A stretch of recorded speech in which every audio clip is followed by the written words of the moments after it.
은혜와 사랑이 충만하신 우리 주 아버지 하나님 진심으로 감사드립니다. 멸망 가운데 생활할 때에 온전히 주님께서 거룩한 보혈로서 구원해 주시고 귀한 교회 가운데 거할 수 있도록 은혜 베풀어 주심을 너무나 감사드립니다. 더욱이 때를 따라 돕는 은혜를 더하시고 그 은혜 가운데 살아가게 하셔서 항상 주님께서 내려주시는 그 감사함과 그 모든 것 해결해 주시는 그 능하신 손길 안에 살아가며 온전한 것을 주님께 드려줄 수 있도록 도우심을 너무나 감사드립니다. 저희 각자 마음 가운데 그 어려운 부분들 하나님께서 일일이 개입하여 주시고 일일이 보살펴 주셔서 주의 온전한 그 일을 위해서 주를 쫓아가기 위해서 부족함이 없도록 도우시기를 간절히 소망합니다. 이 아침의 시간 가운데 주님께서 저희의 마음을 일깨워 주셨고 또 그 속에서 우리가 함께 모여 주의 귀한 말씀을 나누고자 합니다. 더욱더 교사로서 주님께서 주시는 그 직임 가운데서 마땅히 무엇을 해야 할지를 찾아가기를 간절히 소망합니다. 오늘도 아이들이 말씀을 듣고 또 그 속에서 어떤 말씀 가운데 무엇을 알아야 될지 그 아이 한 명 한 명을 위한 기도도 허락해 주시기를 간절히 소망합니다. 우리를 사랑하시는 예수님 이름으로 기도드렸습니다. 아멘. 저희 사무엘상 10장 한번 찾아보겠습니다. 사무엘상 10장 11절로 12절 말씀입니다. 사무엘상 10장 11절로 12절 말씀입니다. 구약성경 422페이지, 구약성경 422페이지, 사무엘상 10장 11절로 12절 말씀입니다. 전에 사울을 알던 모든 사람이 사울의 선지자들과 함께 예언함을 보고 서로 이르되 기스의 아들이 당한 일이 무엇이뇨? 사울도 선지자들 중에 있느냐 하고 그곳에 어떤 사람들은 말하여 이르되 그들의 아비가 누구냐 한지라. 그러므로 속담이 되어 가로되 사울도 선지자들 중에 있느냐 하더라. 이제 교사교육의 세 번째 시간입니다. 첫 번째 공통교육 두 번째와 이번에 전문화 교육을 하게 되는 유치부 교육입니다. 이 교사교육을 함에 있어서 우리 가운데 가져야 될 마음 그리고 마땅히 우리 가운데 새겨야 될 것은 무엇일까 그 돌이켜본 시간이 되는 것 같아요. 더욱이 어려운 시기를 지나고 있고 누구도 경험해보지 못하는 시기를 경험하고 있습니다. 그렇다면 우리에게 주어지는 것은 과연 무엇일까? 그 어려운 환경만이 우리에게 좌절을 주고 그리고 절망을 가져다주는 그 상황만 우리는 경험해야 하는가? 하지만 그 속에서 하나님은 우리에게 바라는 것이 있습니다. 상황은 그러하지 못하지만 그 상황 속에서도 분명 우리에게 교훈할 것이 있다는 것을 하나님은 항상 말씀을 통해서 우리를 일깨워 주시는 거예요. 오늘 본문을 찾아본 말씀 중에서 보면 사울이라는 인물이 등장합니다. 그 사울이라는 인물을 통해서 우리는 교사의 그 마음 그리고 마땅히 우리가 무엇을 해야 할지에 대해서 한번 나눠보도록 하겠습니다. 이스라엘 첫 번째 왕 사울은 그는 사무엘에게 기름을 받고 돌아가는 길에 마주하게 된 사건입니다. 그 마주하게 된 사건을 보게 되면요. 선지자들과 만나서 그리고 그는 예언을 하는 자리에 있게 됩니다. 선지자로 보게 되면 사울은 원래부터 선지자가 될 수가 없는 거거든요. 그렇지만 그는 선지자의 역할인 예언을 하게 되었고 그것이 바로 속담이 되어 그 가운데 내려오고 있다는 겁니다. 속담이란 뜻을 알고 있습니까? 저도 사전을 찾아보니까요. 더 어려워요. 예로부터 민간에 전하여 오는 쉬운 격언이나 잠언. 항상 사전을 찾아볼 때마다 우리는 어려움을 마주하게 됩니다. 왜냐하면 더 어려운 표현이거든요. 생각해보면요. 예전부터 우리의 일상생활 가운데서 내려오는 많은 이야기들인데 그것이 우리에게 교훈이 되고 그것으로 인해서 새로운 마음을 가질 수 있는 것이 우리가 속담이라고 표현하는 것 같습니다. 이 사울을 보게 되면요. 스스로의 능력은 없습니다. 하지만 그가 어떻게 예언을 하게 되었는지 생각해 보면요. 하나님께서 그 가운데 많은 일들을 행하셨고 결과론적으로는 그는 그 예언을 했다라는 것에 주목하게 될 필요가 있는 거예요. 왜 그가 예언을 할 수 있었을까? 그는 능력이 없었지만 그 일은 사실이었고 하나님이 그 가운데 이끄셨다라는 것을 우리는 추측해 볼 수가 있다라는 거예요. 그리고 우리 흔히 사울이란 그 인물을 생각하면 어떤 단어가 많이 생각이 납니까? 대부분 끝이 안 좋은 사람, 그리고 하나님께서 그에게 모든 것을 다 주었지만 그는 지키지 못한 사람, 이런 사람으로 기억이 됩니다. 하지만 초반부에 보게 되면요, 그의 모습을 봤을 때는 우리는 또 좌절하고 맙니다. 왜냐하면 사무엘상 9장 2절에 보면 그는 준수한 소년이라고 했거든요. 준수하다는 게 무엇일까요? 한번 찾아볼게요. 사무엘상 9장 한번 찾아보겠습니다. 사무엘상 9장 2절에 사무엘상 9장 2절에 보시면 기스가 아들이 있으니 그 이름은 사울이요 준수한 소년이라 이스라엘 자손 중에 그보다 더 준수한 자가 없고 키는 모든 백성보다 어깨 위는 더하더라. 이 준수하다라는 표현은요, 선하고 아름답다, 겸손하다는 의미를 갖고 있습니다. 그거 모든 것이 채워졌다라면 얼마나 귀한 사람일까? 우리에게도요, 선한 것이 가득 차 있고 아름다운 것이 가득 차 있고 겸손이 가득 차 있다라면 어떤 모습이 될까요? 우리도 그 모습을 바라게 되는 거예요. 그리고 뿐만 아니죠. 그는 다른 사람보다 어깨 위는 더하더라. 키도 너무나 큰 존재예요. 키도 크고 그가 갖고 있는 많은 것들을 보게 되면요, 그 가운데 좌절하고 마는 거예요. 그보다 키는 클 수 없을 거고, 그리고 그가 갖고 있는 많은 성품들, 우리는 가질 수 없는 우리의 모습을 발견하고 마는 겁니다. 하지만 이 사울을 보게 되면 그 겉모습, 그리고 처음에 그 모습만 딱 보면요, 우리가 범접할 수 없는 사람처럼 보여요. 하지만 사울도요, 그 민족이 경험했던 치욕의 사건이 있었고 그 사건 가운데서 그는 베냐민 지파라는 이름을 내세울 수 없는 그 상황에 처해 있다는 것도 확인해 보게 되는 거예요. 그는 처음부터 왕위에 오를 수 없었던 사람이었습니다. 하지만 그가 어떻게 해서 왕위에 올랐고, 그리고 하나님의 역사 가운데 그 역사를 이끄는 사람으로서 역할을 했는지 우리는 한번 생각해 볼 필요가 있는 거예요. 우리는 주님의 일꾼으로서 교사의 직임이 허락됐습니다. 교사의 직임이 허락됐고 우리는 주님께서 이끄시는 대로 우리는 가고 있는 거죠. 사울과 비교해 봤을 때는요, 동일한 길을 겪고 있는 겁니다. 동일한 길을 걷고 있는 겁니다. 왜냐하면 그가 할 수 없는 그 일이 맡겨졌고, 그렇지만 그는 하나님께서 이끄시는 대로 나간 거예요. 우리도 마찬가지입니다. 어찌 우리가 할 수 있어서 그 일이 우리에게 맡겨졌겠습니까? 하지만 맡겨짐으로 인해서 우리는 그 길을 가고 있다는 거예요. 그 교훈 통해서 한번 생각해 보게 되겠습니다. 먼저 사울은 그 겸손함이 드러났죠. 처음에 그는 어떤 사람이라고 고백합니까? 그는 가장 작은 지파의 사람이라 이야기하고 있죠. 단지 겸손함이란 표현 때문에 그는 작은 지파의 사람이라고 할까? 우리는 사무엘상을 읽기 전에 사사기를 읽게 되지 않습니까? 사사기에 그 답이 나옵니다. 사사기 20장 한번 찾아보겠습니다. 사사기 20장 47절입니다.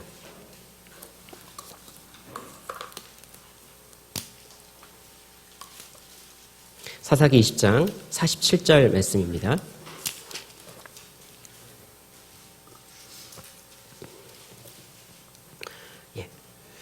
사사기 20장 47절 말씀 같이 한번 읽어보겠습니다. 베냐민 600명이 돌이켜 광야로 도망하여 림몬 바위에 이르러 거기서 넉 달을 지내었더라. 사사기 19장을 보면요, 이스라엘 온 지파와 베냐민 지파 간의 전쟁을 기록하고 있습니다. 그 전쟁의 시작은 무엇 때문이었습니까? 그 전쟁의 시작은요, 레위 지파 한 첩, 그 사람 때문이었어요. 그래서 온 이스라엘이 뭉쳤고, 그리고 그 만행을 저질렀던 베냐민 지파와 이제 대립을 하게 된 거예요. 거기서 사람들이 모였습니다. 민수기 26장에 보면요, 가나안 땅에 입성할 때에 모압 광야에서 그 베냐민 지파를 계수했던 게 45,600명이라 기록하고 있습니다. 그리고 이 전쟁에 참여한 사람은요, 27,000명으로 기록하고 있어요. 그런데 그 기록 가운데서 생각해 보면요, 그날 한시에 죽은 사람이 25,000명입니다. 그리고 그 전쟁을 통해서 죽은 사람이 25,100명입니다. 그리고 나머지 부분들은 찾아볼 수 없고, 그리고 600명이란 그 인물이, 그 인원이 림몬바위에 숨는 그 일이 일어납니다. 이스라엘 온 족속과 그리고 베냐민 지파가의 전쟁, 그리고 그 가운데서 약 한 2, 3%의 정도, 뭐 음료수 이름도 아니고 약 한 2, 3%의 그 인원만 제외하고 다 죽었어요. 그러면 어때요? 거기서부터 시작을 되려면 아무리 시간이 지난다 한들 다른 지파보다 큰 지파가 될 수 있겠습니까? 될 수가 없는 거예요. 한번 비교해보면 이런 겁니다. 우리나라와 중국이 있는데 아무리 우리나라가 자녀를 많이 낳는다 해도 중국을 이길 수 있어요? 없어요? 없어요. 첫 출발이 다르잖아요. 마찬가지인 겁니다. 그들의 인원 가운데서 약 600명이 하나님의 긍휼 가운데서 살아남았고, 그리고 그 긍휼 가운데서 남았던 그 600명이 이스라엘 온 지파가 마음을 돌려서 그들에게 결혼할 수 있도록 엮어 주었고, 그리고 그 속에서 이제 다시 베냐민 지파가 출발한다는 것을 생각해 볼 수가 있는 거예요. 그러니까 어떻습니까? 그 지파의 사람 사울입니다. 베냐민 지파라고 이야기할 때 무엇이 숨겨져 있겠습니까? 우리는 그들의 역사를 몰랐을 때 베냐민 지파, 사울이 나왔으니까 좋은 지파, 이렇게 생각해 볼 수도 있잖아요. 그런데 이스라엘 역사를 찾아보면요, 베냐민 지파란 그 이름 속에서는요, 치욕의 사건이 있는 겁니다. 마땅히 하지 말아야 할 그 행위를 했고, 그 가운데서 자신들의 민족 가운데서 멸절당할 뻔했던 그 치욕의 역사가 있었던 그 민족인 거예요. 그 가운데 사울이 드러난 거예요. 그 사울이 어떻게 했어요? 더더욱 더 그런 겁니다. 실제 수적으로 봐도 너무나 작은 민족이고, 그리고 그 치욕의 사건이 있었기 때문에 더더욱 더 이스라엘 지파 가운데서는 작은 모습으로 할 수밖에 없다라는 것, 그도 철저히 알고 있는 거예요. 그러니까 어때요? 더더욱 더 사람들 앞에 이야기하는 겁니다. 나는 가장 작은 지파의 사람이다. 그 의미가 깔려 있는 거예요. 가장 작은 지파의 그 사람이 누구를 만나게 되냐면 이제 사무엘을 만나게 됩니다. 사무엘을 만나면서 이제 그 일이 역전이 돼가는 상황들을 우리는 확인해 볼 수가 있습니다. 사무엘상 9장 한번 찾아보겠습니다. 사무엘상 9장 16절입니다. 사무엘상 9장 16절 말씀. 16절. 내일 이맘때에 내가 베냐민 땅에서 한 사람을 내게 보내리니 너는 그에게 기름을 부어 내 백성 이스라엘의 지도자를 삼으라. 그가 내 백성을 블레셋 사람의 손에서 구원하리라. 내 백성의 부르짖음이 내게 상달하였으므로 내가 그들을 돌아보았노라 하시더니, 하나님은 계획하셨습니다. 사울을 왕으로 세울 것을. 그는 가장 작은 지파의 사람이고, 그리고 치욕의 사건을 경험했던 사람입니다. 하지만 누가 그를 세우셨냐면요, 하나님이 세우셨습니다. 그가 베냐민 땅에서 올 것도 알았고, 그가 사무엘을 만날 것도 알았고, 그리고 사무엘에게 그에게 기름을 부어서 왕이 될 것도 이야기하신 거예요. 그리고 이스라엘 지도자로 삼으라 그랬잖아요. 하나님께서 정하셨고 그 이끄신 거예요. 그러면 이 대답 가운데 우리는 무엇을 확인해 볼 수 있을까요? 하나님의 선대한 계획, 하나님의 광대한 계획이 무엇인지를 확인해 볼 수가 있는 거예요. 아무것도 없는 그 부족한 대상을 이끌어서 하나님은 귀한 역사 가운데 이끌어내신다라는 것 확인해 볼 수 있지 않겠습니까? 우리도 그런 겁니다. 우리가 어찌 이 일을 감당할 수 있었겠습니까? 어찌 우리 5세, 6세, 7세 그리고 의뢰반 아이들, 그 모든 아이들을 이해할 수 있겠냐 말입니다. 그런데 그 일을 할 수 있게 된 것은요, 하나님께서 우리를 부르신 겁니다. 하나님께서 정하셨고 그 일을 맡겨주셨다라는 거예요. 그런데 여기선 두 갈래의 대답이 나올 수 있어요.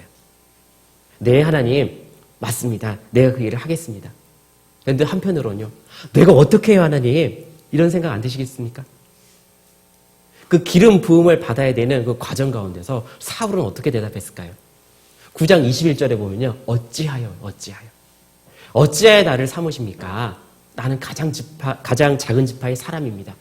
그리고 거기서도 가장 작은 그 가족의 아들입니다. 이 이야기를 하게 됩니다. 그런데 보면 어찌하여, 이 어찌하여라는 생각을 보게 되면요, 우리와 같은 생각을 해볼 수 있어요. 상황을 보세요. 어찌 그 사울이 왕의 일을 할 수 있었겠습니까? 불가능하잖아요. 그런데 무엇 때문에 그가 그 일을 할 수 있었겠습니까? 하나님께서 이끄셨고 하나님께서 작정하셨기 때문에 그 일이 가능하다는 것을 우리에게 보여주시는 거예요. 우리 마음도 그렇습니다. 어찌 그래 1년만 버티고 이제 그만하자 이런 마음도 들잖아요. 그래 2년만 더 버티자. 어찌하여 나에게 그 일을 맡겨주셨습니까? 사울도 그 동일한 것을 이야기하고 있는 거예요. 근데 사울을 보십시오. 근데 사울 가운데서 우리는 확인해 볼 수가 있는 거예요. 하나님이 사울을 사무엘 앞으로 인도할 때까지의 과정을 어떻게 보여줬을까? 그냥 우연처럼 그를 만나게 했을까? 전혀 아니라는 겁니다. 사울이 사무엘을 만나러 가는 과정이 있었습니다. 그는 자기의 땅을 잘 떠나지 않았어요. 그런데 어떤 일이 있었어요? 아버지의 암나기들이 없어졌어요. 암나기가 없어지니까 어때요? 찾으러 다니잖아요. 그 당시에 그 암나기라 그러면요, 많은 재산, 보물 중에 하나일 겁니다. 그리고 그 암나기들이 없어지니까 어때요? 찾아야 되는 거잖아요. 어디까지 찾았냐면요, 베냐민 온 지경을 다 뒤지고 다닙니다. 그리고 다 뒤지고 나서 어떻게 했을까요? 시일이 오래 걸리니까 이제 돌아가지 않으면 아버지가 암나기 걱정하는 것보다 자신을 걱정하겠다는 생각을 하게 된 거예요. 그래서 사원에게 돌아가자 그럽니다. 돌아갔습니까? 아니에요. 사원이 이야기합니다. 이곳에 선지자가 있으니 그에 가서 물어봅시다. 사원은 어떻게 했을까요? 그의 선택은요, 돌아갈 수도 있었고, 그리고 가지 않을 수도 있었잖아요. 아버지의 마음이 더 컸었기 때문에, 아버지를 향한 마음이 더 컸었기 때문에 돌아가는 걸 선택하는 게 맞았을 거예요. 그런데 사울의 선택은요, 사원의 말을 들었습니다. 그리고 어디로 이동해야겠습니까? 리마. 사무엘이 있는 그곳으로 이동하게 된 거예요. 암나기를 잊어버린 것 우연이었을까요? 그리고 사환의 이야기를 듣는 것 우연이었을까요? 그리고 리마로 인도된 것 과연 우연이었겠냐 이거거든요. 과정도 한 번에 이루어지지 않았고, 그리고 그 이루어지는 그 과정 가운데서도 확인해 볼 수 있는 것은 더더욱더 일어날 수 없는 확률 가운데서 점차 사무엘에게로 인도되고 있다는 것을 우리는 확인해 볼 수 있는 겁니다. 과연 그때 사울은 알았을까요? 하나님은 아셨습니다. 사울의 상황, 그의 마음, 사무엘이 무엇을 준비해야 될지 다 아셨던 거예요. 그래서 그를 인도했다라는 겁니다. 그것은 어떤 의미가 있겠습니까? 하나님의 섭리가 그 사울의 생애 가운데 다 있다라는 거예요. 하나님의 섭리가 비단 사울의 생애 가운데만 거하겠습니까? 아닌 겁니다. 우리에게도 하나님의 그 섭리가 있다라는 거예요. 하나님 보세요. 비록 작고 보잘것없는 일처럼 보였지만 그 일을 통해서 하나님은 원대하고 그리고 분명한 목적을 실행해 나가셨다는 것을 우리에게 보여주신 거예요. 우리가 감지할 수 없는 일도 있을 겁니다. 하지만 지금 우리는 어떻게 인도되고 있냐면 마땅히 그 일을 할 사람으로 하나하나 갖춰져 가고 있다는 것을 우리는 생각해 볼 수가 있는 거예요. 하나님은 그렇게 인도하고 있다는 겁니다. 결국 사무엘은 사울에게 무엇을 부었죠? 기름을 부었잖아요. 왕으로 세워지는 그 일을 사무엘을 통해서 진행하게 됩니다. 기름을 받은 것, 왕으로서의 역할을 시작하게 되는 겁니다. 하지만 그 모습을 보게 되면요, 전혀 아직은 그런 모습이 아닌 것 같아요. 그리고 사무엘에게 기름 부음을 받을 때도 보게 되면요, 이스라엘의 왕이 어떻게 세워지는지를 생각해 보면 더더욱더 한번 우리가 교훈 받아볼 수 있을 것 같습니다. 많은 이방 나라의 왕들은 자신의 힘으로 왕국을 건설합니다. 하지만 이스라엘은 어떤 나라입니까? 하나님의 통치의 대언자로서의 왕이 세워지는 거지 그의 힘으로 세워지는 건 절대 아닌 거예요. 그리고 또 하나, 그 왕이 똑똑하다고 해서 오래 치리를 할 수 있습니까? 이스라엘 역사 가운데 보면 가장 악한 왕 므낫세, 그가 장기 집권을 했어요. 그것만 봐도 우리는 무엇을 확인해 볼 수 있을까요? 사람이 할 수 없는 일이어야 된다는, 사람이 할 수 없는 일이라는 것을 확인해 볼 수 있어요. 더더군다나 이스라엘은요, 기름 부음을 받아야 되는 게 맞고, 그리고 하나님의 신에 떠나지 않는 사람이 그 나라를 다스려야 된다는 것을 우리는 확인해 볼 수가 있는 거예요. 그의 환경, 그리고 그가 가진 많은 재능들이 하나도 어때요? 아무 소용이 없었던 거예요. 하나님은 무엇을 보셨습니까? 그의 마음을 보신 겁니다. 그리고 그를 선택하셨고 그를 이 가운데 이끌어낸 거예요. 그럼 하나님, 사무엘을 만날 그 시간까지만 인도했을까? 전혀 아니란 거예요. 사무엘을 만나는 그 과정까지도 보면요. 이제 사울은 왕이 될 거잖아요. 그 왕이 되는 그 기름 부음을 받는 그 시점까지 많은 사건들을 살펴보게 되면요. 이미 하나님은 그를 높이고 있었다라는 겁니다. 그 사무엘이 있는 곳, 리마라는 곳이잖아요. 그 리마란 그 뜻이 어떤 의미냐면 높은 곳입니다. 이미 사울을요, 높은 곳으로 인도하고 있는 거예요. 그리고 사무엘은 그 리마 지역에서 높은 곳에 있을까요? 낮은 곳에 있을까요? 높은 산당에 있었던 거예요. 높은 곳, 높은 산당.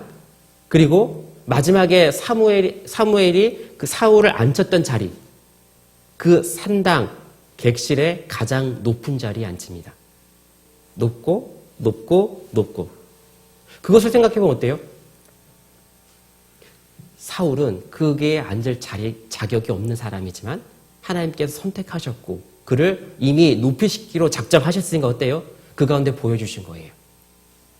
그 시기를 지날 때는 사울은 알았겠습니까? 몰랐을 거예요. 저희도 마찬가지인 겁니다. 그 시기를 겪고 있는 우리지만 우리가 과연 알 수 있을까? 모를 수도 있다라는 거예요. 하지만 하나님은요. 그 섭리를 그 가운데 베풀어 주셨고 결국 사무엘에게 그 기름을 부으셨다라는 거예요. 이제 기름 부음을 받았으니까 왕이잖아요. 근데 우리가 한번 생각해 볼게요. 우리 자체가 사무엘이라고 한번 사울이라고 생각해 보겠습니다. 기름을 딱 부었어요. 그러면 어떤 느낌이 들어요? 내가 이제 왕인가? 그런데 우리는 무엇을 확인해 보게 됩니까? 그것에 대한 증거를 확인해 보게 되잖아요. 하나님도 그걸 아셨고 사울 가운데 그 증거를 보여주게 됩니다. 사무엘상 10장 7절 한번 보시겠습니다.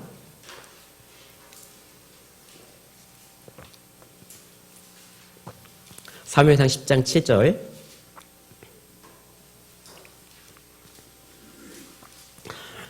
사무엘상 10장 7절에 7절 같이 한번 읽어보겠습니다. 이 징조가 내게 임하거든 너는 기회를 따라 행하라. 하나님이 너와 함께 하시느니라. 네. 사울에게 징조를 보여주겠다 했습니다. 그 징조가 어떤 징조일까요? 사무엘상 10장 2절에 보면 베냐민 경계 셀사에 있는 라헬의 묘실 곁에서 두 사람을 만난다 했습니다.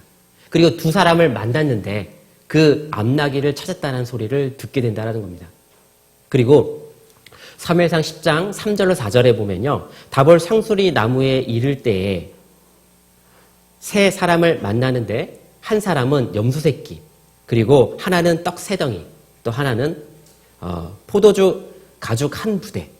그 가진 사람이 있는데 거기에서 떡 두 덩이를 취해서 사울에게 준다라는 그 예언.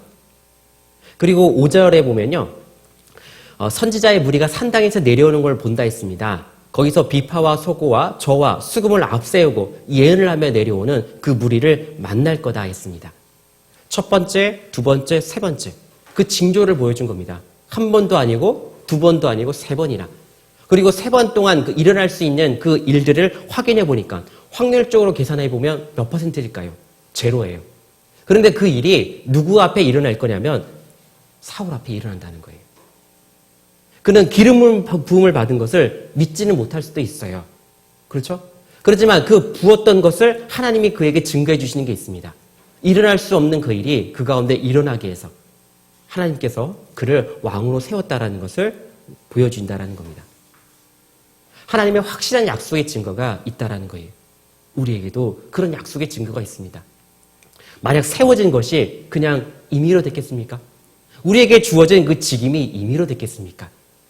우리에게 맡겨진 것이 있고 그 맡겨진 일들을 하나하나 해나갈 때에 하나님은요, 우리와 함께 하신다. 나에게 그 직임을 허락하셨다는 것을 더더욱더 내 마음 가운데 새겨볼 수가 있는 거예요. 그 이야기를 딱 듣고 사울은 사무엘을 딱 떠나려 합니다. 그 떠나려고 할 때 먹었던 마음, 하나님께서 주신 새 마음이 있어요. 어떤 새 마음을 주셨을까요? 보세요. 사울은 이전에 어떤 일을 했을까요? 그는 아버지의 일을 했습니다. 암나귀를 찾아 가기도 했죠. 그러면 목동의 마음, 농사꾼의 마음을 갖고 있는 거예요. 그는 처음부터 왕의 마음, 그리고 정치가의 마음이 없었습니다. 그가 갖고 있었던 것은요, 그 아버지의 일을 돕는 그 돕기에 필요한 그 모습을 갖고 있는 거예요. 하지만 기름 부음을 받았을 때 어때요? 그는 새 마음이 필요했습니다. 왜요? 농사꾼의 마음과 그리고 목동의 마음으로 이스라엘을 다스릴 수는 없거든요. 왕의 마음, 정치가의 마음이 필요했다라는 겁니다. 그것을 누가 주셨을까요? 하나님이 주셨다라는 거예요. 새 마음을. 왕으로서 행할 수 있는 새 마음을 주셨다라는 겁니다. 많은 이방 나라의 왕들은요, 왕으로 되기 위해서 큰 교육들을 받습니다. 긴 교육들을 받죠. 하지만 사울은요, 그런 교육을 받아본 적도 없어요. 하지만 하나님께서 왕으로 세우셨다 하니까 그에게 필요했던 것은요, 지혜와 그리고 왕으로서의 마음이 필요했다는 겁니다. 그것을 주신 거예요, 안 주신 거예요? 주신 거예요. 누가요? 하나님이. 그것을 생각해 보면요, 우리에게도 그렇다는 거예요. 비록 내가 연약합니까? 비록 내가 갖춘 게 없습니까? 그러지만 하나님은 나에게 채워주시고 나를 인도하시겠다라는 확실한 약속을 보여주시겠다라는 거예요. 그러니까 어때요? 사울이 변화가 된 겁니다. 하나님께서 주신 새 마음 때문에 변화가 되었고 이제는 그는 왕으로서 정치가로서 이스라엘을 다스릴 만한 하나님의 그 통치의 대언자로서의 그 역할의 모습을 이제는 할 수 있는 상황이 되었다라는 거예요. 상황이 됐죠? 그럼 이제 무엇이 필요할까요? 그의 행동이 필요합니다. 그가 역사 전면전으로 이끌어내기 위한 그런 사건들이 그 가운데 필요했다는 거예요. 사무엘상 10장 9절 한번 찾아보겠습니다. 사무엘상 10장 9절에 그가 사무엘에게서 떠나려고 몸을 돌이킬 때에 하나님이 새 마음을 주셨고 그날 그 징조도 다 응하니라. 보세요. 새 마음을 주시잖아요. 그리고 또 뭐라고 했습니까? 새 마음을 주셨고 그날 그 징조도 다 응하니라. 그에게 변화가 있었다라는 거죠. 마음의 변화, 그리고 하나님께서 약속했던 그 징조들, 그 모든 것이 다 응하였더라. 다 이루어진 거예요. 그럼 이것은 누구의 말씀입니까? 하나님의 말씀인 거예요. 우리의 교사 같은 거지 않겠습니까? 연약하잖아요. 그런데 왜 내가 이 자리에 앉아있게 된 겁니까? 하나님인 거예요. 하나님의 은혜가 있다는 겁니다. 하나님의 은혜가 있으니까요. 그 일을 할 수 있다는 것을 우리에게 교훈해 주시는 거예요. 하나님은 우리에게 어떤 마음을 품고 있겠습니까? 우리 이스라엘 역사 그리고 성경에 있는 그 전쟁을 통해서 확인해 볼 수가 있는 것은 전쟁에 이긴 그 대상이 있잖아요. 그럼 이긴 대상은 진 그 나라, 그 민족에 무엇을 뺐죠? 많은 탈취물들이 있을 겁니다. 많은 재산들. 그런데 탈취물을 나눌 때 나누는 규정이 있습니다. 전쟁에 참여한 사람만 나눌 수 있는 권리가 있습니다. 하지만 하나님은 어떻게까지 생각할까? 이제 시편의 그 말씀을 기록해 놓으셨어요. 시편 68편 한번 찾아보겠습니다.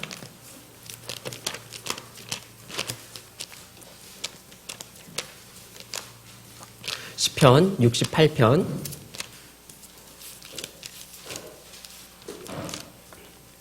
12절입니다. 시편 68편 12절. 같이 한번 읽어보겠습니다. 여러 군대의 왕들이 도망하고 도망하니 집에 거한 여자도 탈취물을 나누는도다. 네. 하나님 어떻게 하신다 했어요? 집에 있는 여자도. 전쟁에 참여하지도 않았죠? 여자는 참여할 권리도 없어요. 참여하지 않은 그 여자에게도 무엇을 나눌 수 있다고요? 탈취물을 나눌 수 있다. 하나님은 가장 연약한 대상, 사람이 돌아보지 않는 그 대상에게도 마음을 쓰고 있고 그리고 그도 생각하고 있고 그에게도 채울 것이 있다는 것을 말씀해 주고 계시잖아요. 내가 연약합니까? 내가 연약해도 하나님요 채울 수 있다는 거예요. 내가 부족합니까? 내가 부족해도 나를 채울 수 있다는 거예요. 왜요? 하나님의 약속이니까. 가장 연약한 대상도 돌아보는 하나님, 우리도 돌아볼 겁니다. 내가 신앙생활을 온전히 할 때만 나를 돕겠습니까? 내가 연약하고 쓰러져 있을 때도 나를 돕고 계신다는 거예요. 다시 일어서서 주의 그 일을 할 수 있도록 이끄신다는 거잖아요. 하나님의 은혜가 아니면 절대 불가능한 거잖아요. 그럼 하나님의 은혜는 무엇으로부터 시작이 되겠습니까? 긍휼로 시작되잖아요. 인간의 역사가 일어날 때에 하나님은 그 구원의 계획을 광대히 세우셨잖아요. 그 원대히 세우셨는데 무엇으로부터 시작했냐면요. 긍휼인 겁니다. 사람에 대한 긍휼로 시작했는데 그 긍휼로 시작한 하나님이 긍휼을 걷어버릴 거냐 이거예요. 그 긍휼이란 것 지금도 우리에게 베풀고 있는 하나님의 은혜의 속성이라는 것을 우리에게 교훈해 주시는 겁니다. 많은 것들이 사울 앞에 펼쳐졌습니다. 그는 기름 부음도 받았고, 그리고 이미 하나님께서는 그에게 높은 자리로 이끈다라는 것도 보여주었고, 그 앞에 있었던 징조, 절대 일어날 수 없는 그 일도 일어났고, 그에게 새 마음도 주었어요. 그럼 이제 사울에게 주어진 것은요, 말씀대로 있는 겁니다.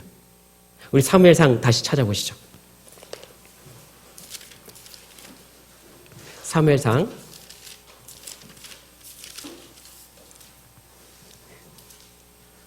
10장 7절입니다. 10장 7절 같이 한번 읽어보겠습니다. 이 징조가 내게 임하거든 너는 기회를 따라 행하라. 하나님이 너와 함께 하시느니라. 예. 이제 그가 행할 것은요, 기회를 따라 행할 것이 남아있는 거예요. 하나님께서 모든 것을 다 이루어 주셨고 그에게 다 보여주었어요. 하지만 수고로움이 그에게 있다라는 거잖아요. 그 일을 사울이 해야 되는 겁니다. 그런데 그 일을 할 때에 어떤 수고가 있겠습니까? 사람의 온전한 힘이 그 가운데 필요할까요? 물론 사람의 힘도 필요하겠죠. 하지만 성령에 이끌린다는 것은요, 더더욱더 중요한 거예요. 사무엘상 11장 6절 한번 보시겠습니다. 사무엘상 11장 6절. 사울의 이 말을 들을 때에 하나님의 신이 크게 감동되매 그 노가 크게 일어나서, 사울이 이 말을 들을 때에, 그리고 그 속에서 일어난 것은 하나님의 신에게 크게 감동되었다라는, 성령에 이끌렸다라는 그 근거가 이 가운데 있는 거예요. 사울은 사사로운 자신의 지혜가 아니었고요, 성령의 이끌림대로, 그리고 하나님께서 기회를 따라 행하라 했던 그 말씀대로 움직인다라는 것을 우리는 확인해 볼 수가 있는 거예요. 이 사울은 이제 큰일을 했습니다. 그런데 이 상황만 보면요, 어떤 생각이 들까? 그 사울의 상황만 보면 그는 대단한 사람처럼 보입니다. 근데 하지만 우리는 사울의 초기 시작을 살펴봤어요. 사울이 대단한 사람이에요? 대단한 사람일 수도 있지만 그렇지도 않는다라는 거잖아요. 사울이 왜 큰 사람처럼 보입니까? 왜 사울이 그 대단한 사람처럼 보입니까? 단지 성령에 이끌려 행했기 때문에 그러했다는 것 알려주시는 겁니다. 그가 보기에 너무 부족해 보여도, 다른 사람들이 보기에 부족해 보여도, 갖추어줄 수 없는 것처럼 보여도, 다만 그것이 대단한 것은 성령에 이끌려 그 일을 행할 때에 그것이 크게 보였다는 거예요. 하나님의 신이 크게 임하였고 그를 이끌었습니다. 여기서 보게 되면, 성령을 보게 되면 신약시대의 성경과 그리고 구약시대 성령을 좀 구분해 볼 필요가 있는 거예요. 구약에서의 성령은요, 구원과는 관계없이 일합니다. 사람이 아닌 일 중심으로 일한다는 것을 확인해 볼 수 있는 거예요. 그리고 언제든지 성령은 떠날 수 있는 그 구약의 상태입니다. 신약의 상태는 다른 걸 알고 있죠. 이제 그것을 배경으로 한번 생각해 보면 되는 거예요. 사울은 크게 감동되었는데 어떤 일이 있었을까? 그 이스라엘 땅 지경 안에 길르앗 야베스 사람들이 있었어요. 그 길르앗 야베스 사람들이 암몬 족속에게요, 정말 희롱을 당합니다. 얼마나 힘이 약했으면 희롱을 당했을까? 암몬 사람들이 쳐들어왔습니다. 그리고 그들을 장로들에게 이야기합니다. 이 전쟁을 해야 된다. 그런데 그들은요, 전쟁할 힘이 없어요. 그래서 길르앗 야베스 사람들은 그 암몬 사람들에게 이야기합니다. 화친하자. 대부분 화친하자 그러면 어때요? 받아들여 주잖아요. 그런데 암몬 사람이 어떤 일을 했냐면요, 모든 사람이 옳은 눈을 빼면 그 화친을 받아주겠다는 거예요. 얼마나 무시했을까요? 불가능한 일이잖아요. 그 일이 일어났습니다. 그리고 또 더더군다나 그 길르앗 야베스 사람들을 건질 만한 이스라엘 사람들을 내가 모으겠다라는 장로들의 그 말을 암몬 사람이 들었을 때 어떻게 했을까요? 무슨 소리냐? 당장 전쟁해야 되잖아요? 그런데요, 그 암몬 사람들이요, 그래, 불러올 테면 불러와봐, 이런 거예요. 얼마나 무시했겠어요? 그 상황에 바로 이전에 일어난 겁니다. 왜 길르앗 야베스 사람들의 그 고통, 그것에 의분이 일어나야 되냐면요, 지금 길르앗 야베스가 그 사람들이 살고 있는 그 지역 자체가 므낫세 반지파가의 기업이기 때문에 그렇습니다. 하나님께서 주신 그 기업이 지금 침해를 받게 된 거예요. 그러면 누가 일어나야 됩니까? 누가 그 일을 해야 됩니까? 하나님의 대언의 통치자, 그 왕이 일어나고 이스라엘 백성들이 그것을 감당해야만 하는 거예요. 하나님께서 주신 그 기업의 땅 뺏길 수 있겠습니까? 뺏기면 안 되는 거잖아요. 이제 그 일 때문에 사울이 그 얘기를 딱 들었어요. 이제 그 가운데서 그는 하나님의 신에 크게 감동되어서 크게 노가 일어났습니다. 그의 스스로의 노가 아니라 성령에 이끌린 성스러운 의분이 일어났다는 거예요. 그 이분이 일어났을 때 이제 어떤 일이 있을까? 이제 선택해야 되는 겁니다. 온전한 왕으로서 그 일을 해야 될지 아니면 예전에 자신이 행하고 있던 그 농사꾼과 그리고 목동의 마음으로 그냥 유지할지 그에게 선택의 권한이 있다는 거예요. 우리에게도 마찬가지입니다. 하나님은요 보여주셨어요. 그리고 하나님이 이끄십니다. 그렇지만 우리에게 요구하시는 게 있는 거예요. 기회를 따라 행하라. 기회를 따라 행하는 것이 우리에게 주어진 역할이다 이야기하는 겁니다. 가끔 어떤 일을 할 때에 너무 순조롭게 풀리는 것처럼 보이지 않았습니까? 하나님의 그 온전한 일을 할 때에 보이지 않았습니까? 하지만 그때도 선택이란 것은 존재했습니다. 내가 그것을 감당해야 할지 그러지 말아야 될지. 사울도요 다 그 앞에 있는 거예요. 사울이 어떤 선택을 했을까요? 7절을 보시겠습니다. 사무엘상 11장 7절입니다. 사무엘상 11장 7절에 한 결이 소를 취하여 각을 뜨고 사자의 손으로 그것을 이스라엘 모든 지경에 두루 보내어 가로되 누구든지 나와서 사울과 사무엘을 쫓지 아니하면 그 소들도 이와 같이 하리라 하였더니 여호와의 두려움이 백성에게 임함에 그들이 한 사람같이 나온지라. 보세요. 이 상황이 일어날 수 있냐 이거죠. 갑자기 소의 각을 떴습니다. 그리고 각 지경으로 다 보냈어요. 그리고 나서 모이지 않으면, 참여하지 않으면 너희들이 갖고 있는 이 소들 다 이렇게 될 거다라는 이야기들 함부로 할 수 있을까요? 아닌 거예요. 농사꾼의 마음 그리고 목동의 마음에 따라면요 절대 할 수가 없는 겁니다. 하나님께서 그에게 새 마음을 주셨다는 게 여기서 드러나는 거예요. 그는 새 마음 가운데서 행한 거예요. 스스로 기회를 따라 행했기 때문에 그 일이 일어난 겁니다. 보세요. 여호와의 두려움이 백성에게 임함에.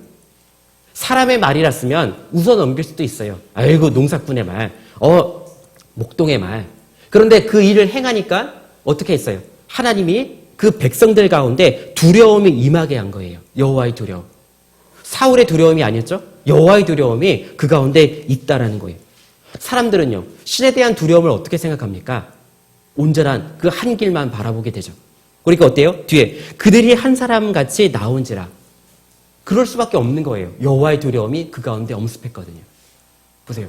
우리의 마음을 지으신 이가 누굽니까? 우리의 생각을 지으신 이가 누구십니까? 하나님이시잖아요. 그러면 온전히 마음을 지으신 이는 모든 사람의 마음을 움직일 수 있을까요? 없을까요? 있는 거예요. 그 일이 일어난 겁니다.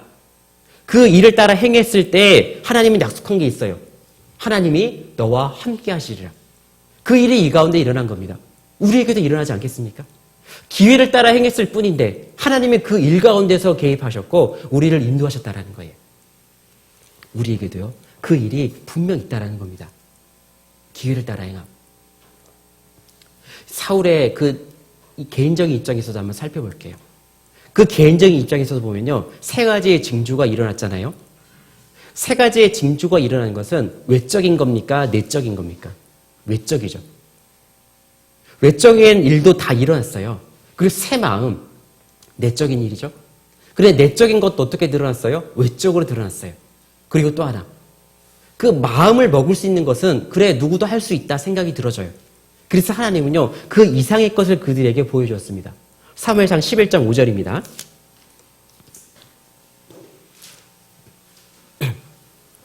11장 10절입니다. 10절.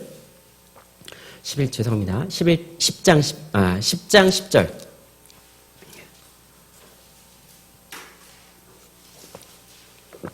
사무엘상 10장 10절입니다. 그들이 산에 이를 때에 선지자의 무리가 그를 영접하고 하나님의 신이 사울에게 크게 임함으로 그가 그들 중에서 예언을 하니. 사울이 예언을 했습니다. 예언한 것은 내적인 겁니까? 외적인 겁니까? 내적인 거예요. 사울은 하나님의 선지자가 아니에요. 그러면요. 새로운 마음을 먹을 수 있는 것 누구나 할 수 있다 생각이 들어져요. 그런데 예언할 수 있다는 것은요. 하나님의 신이 감동되지 않으면 불가능한 겁니다. 외적인 사건도 하나님께서 이끄셨기 때문에 기적이었고 내적인 사건도 기적이라는 거예요. 그 일이 그 가운데 일어난 겁니다. 하나님의 신이 임하게 되니 그도 한 번도 경험해보지 못했던 그 일을 하게 됐다는 것을 기록하고 있는 거예요. 보세요. 우리도 이런 일들을 많이 만나게 돼요. 구역에서 또 조에서 그리고 교회 학교에서 여러 모임 가운데서도 여러 간증들을 듣습니다. 그래서 우리 선생님들은 간증의 유익이 무엇이라 생각합니까? 그 간증은요, 하나님께서 그 가운데 어떻게 역사했는지를 보여주는 게 바로 간증인 거예요. 그리고 그 간증을 들을 때 하나의 생각이 드러납니다. 어떤 생각이 드러날까요? 어떤 한 분이 간증을 합니다. 내가 전도하니까 다 구원받더라. 나는 할 수 없는데 하나님이 하시더라. 그 얘기를 들을 때 마음 한구석에 어떤 마음이 자리 잡아요? 나도 저렇게 됐으면 좋겠다. 나는 왜 그렇게 안 될까? 나도 저렇게 됐으면 좋겠다. 그리고 어떤 일을 당할 때 내가 주님을 믿고 내가 따라갔더니 이런 결과가 생겼습니다. 나도 그런 일이 있었는데 내가 경험해보지 못했던 그 일이 그 가운데 드러났구나. 그것을 바라볼 때 어떤 느낌이 드셨어요? 하나님의 임재를 더욱 느끼셨습니까? 그런데 그것보다도 더 나아가서 나의 삶 가운데 내 속에 진짜 그런 일이 일어났을 때면 어떤 마음이 드시겠어요? 전자와 후자를 비교해 본다면 어떤 때에 하나님의 임재를 더욱더 느끼게 되겠습니까? 내가 변할 때잖아요. 나에게 그런 일이 일어날 때지 않겠습니까? 하나님은 아신 거예요. 외적으로 모든 것들을 다 보여주셨어요. 우리가 그 간증 속에서 얻어볼 수 있는 건 그겁니다. 교사로서 많은 일들을 행할 때의 경험들을 선배 교사들에게 이야기 듣지 않습니까? 이렇게 했더니 이런 것더라. 이랬더니 이렇더라. 그 얘기를 들을 때 우리네 마음 가운데요, 생각해 볼 수 있는 게 있는 거예요. 그 일이 나에게도 일어나면 좋겠다. 그 일이 나에게도 일어나면 좋겠다. 그 마음을 먹었을 때 진짜 그 일이 나에게 일어나면요, 우리 어떤 마음을 갖고 살아갈 수 있을까요? 사울에게요, 그 일이 일어나는 거예요. 하나님은 왜 외적인 것과 내적인 것, 모든 것을 다 그에게 허락하셨을까요? 그가 왕으로서의 삶을, 하나님께서 선택했던 그 삶을 살아가기를 간절히 안 바랬겠습니까? 그것을 그에게 필요했기 때문에 다 주신 거예요. 그럼 오늘을 살아가는 우리는요?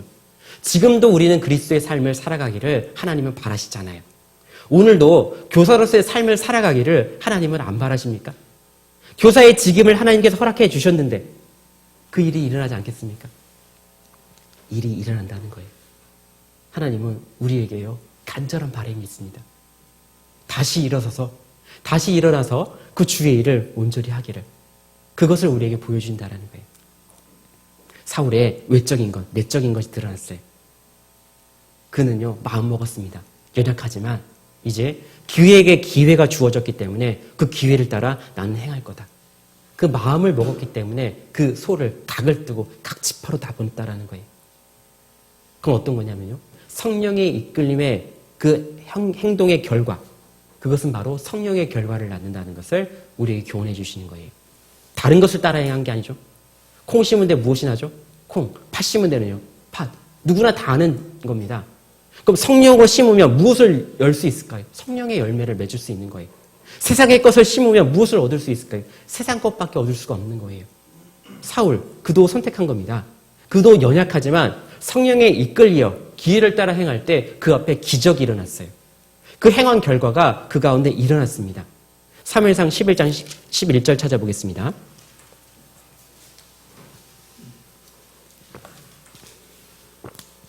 사무엘상 11장 11절 같이 한번 읽어보겠습니다. 이튿날에 사울이 백성을 3대 나누고 새벽 적진 중에 들어가서 날이 더울 때까지 암몬 사람을 치매 남은 자가 다 흩어져 둘도 함께한 자가 없었더라. 암몬을 크게 물리쳤습니다. 암몬이 처음에 기세등등했잖아요. 왜 기세등등했습니까? 당연히 거기를 칠 수가 있는 거예요. 사람이 계산하지 않겠습니까? 암몬 사람들이 바보일까요? 절대 아닌 거예요. 그런데 결과는요, 암몬이 철저하게 패배해버렸어요. 왜요? 하나님께서 도우셨다라는 거예요. 사울을 한번 보세요. 암몬을 크게 물리쳤는데 사울의 처음의 마음, 그는 왕이 될 때 행구 사이에 숨는 그 소심함도 보였습니다. 그리고 사무엘과 대면할 때에 하나님께서 너를 세우셨다라고 했을 때 어찌하여 이것만 봐도요, 그의 소심함이 드러나고 그의 연약함이 드러납니다. 하지만 그 가운데도 지금 보게 되면요, 사울이 백성을 3대에 나누고 백성 전체 전쟁하러 나온 그 많은 사람들 3대로 나눴습니다. 세 부대로. 그것은 누구의 마음입니까? 왕의 마음, 정치가의 마음, 그리고 장군의 마음이잖아요. 그리고 보면요, 새벽 적진 중에 들어가서 새벽에 들어갈 것을 어떻게 생각할 수 있을까요? 장수가 아니면 절대 불가능한 거예요. 그는 목동이었고 그는 농사꾼이었습니다. 근데 어찌 이걸 알게 되었습니까? 새 마음을 주었다라는 게 앞에 힌트가 있었죠? 그 일이 그 가운데 드러나게 된 거예요. 연약하지만 성령에 이끌려 행할 때에 기적이라는 것을 그 가운데 이끌어낸 거예요. 그가 암몬을 상대할 때 담대함, 농사꾼의 마음에서 더욱 담대한 마음으로, 그리고 그는 지혜로웠죠.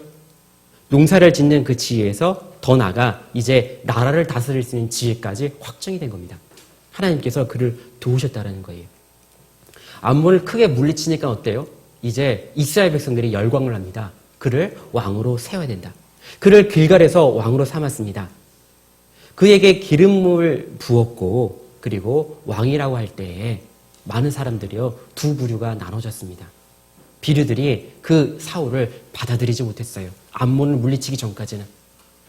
하나님의 말씀을 믿는 사람들은 하나님께 세우셨으니까 받아들여야 되겠구나. 하지만 비류들은요, 그렇지 않다. 사울이 무슨 우리에게 왕이냐.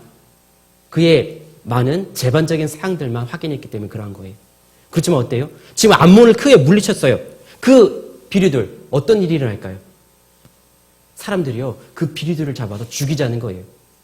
누가 우리 왕을 왕이라 하지 않았느냐, 그 비류들을 잡아서 죽이자는 겁니다. 그럼 사울은 어떤 마음을 품어야 돼요? 그래, 죽여라 이렇게 하면 되겠습니까? 아니에요. 사울은 그냥 두라 했어요. 그의 마음이 어떤 마음이에요? 그의 마음은 왕의 마음입니다. 길갈에서 왕으로 세워졌어요.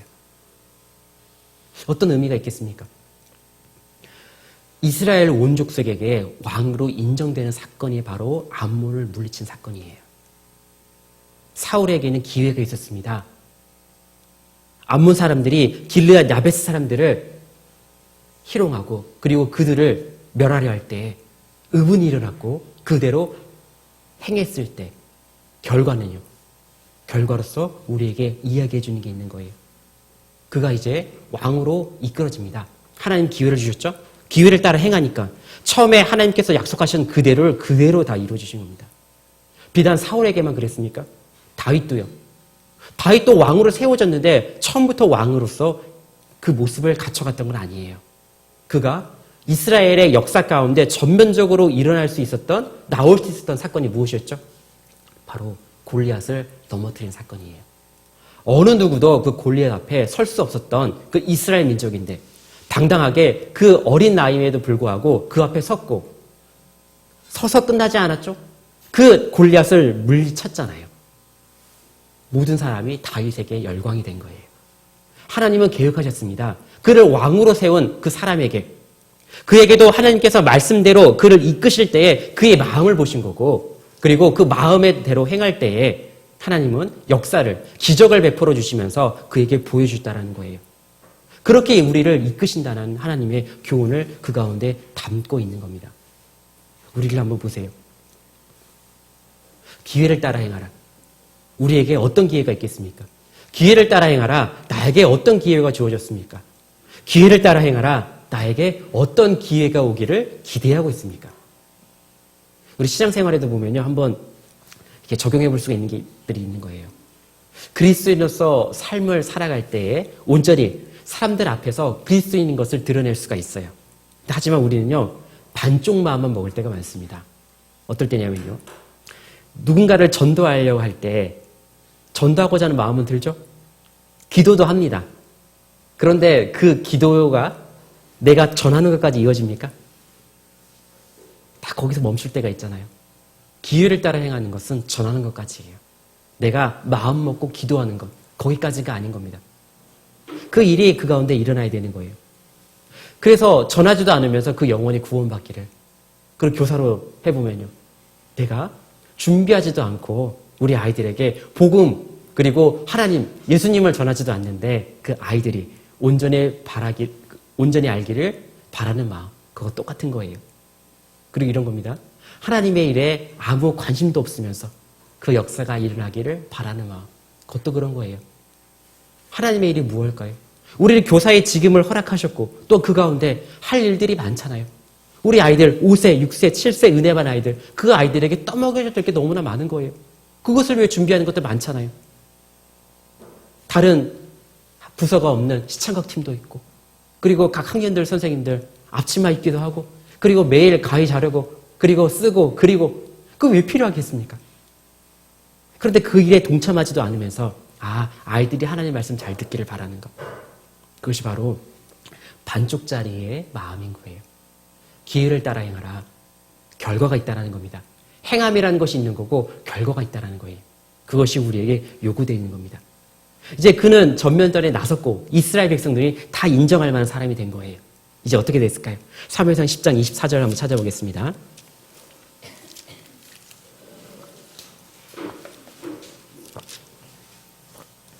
사무엘상 10장 24절. 24절 보시면 사무엘이 이 모든 백성에게 이르되 너희는 여호와의 택하신 자를 보느냐 모든 백성 중에 짝할 리가 없느니라 하니 모든 백성이 왕의 만세를 외쳐 부르니라. 사무엘이 이야기합니다.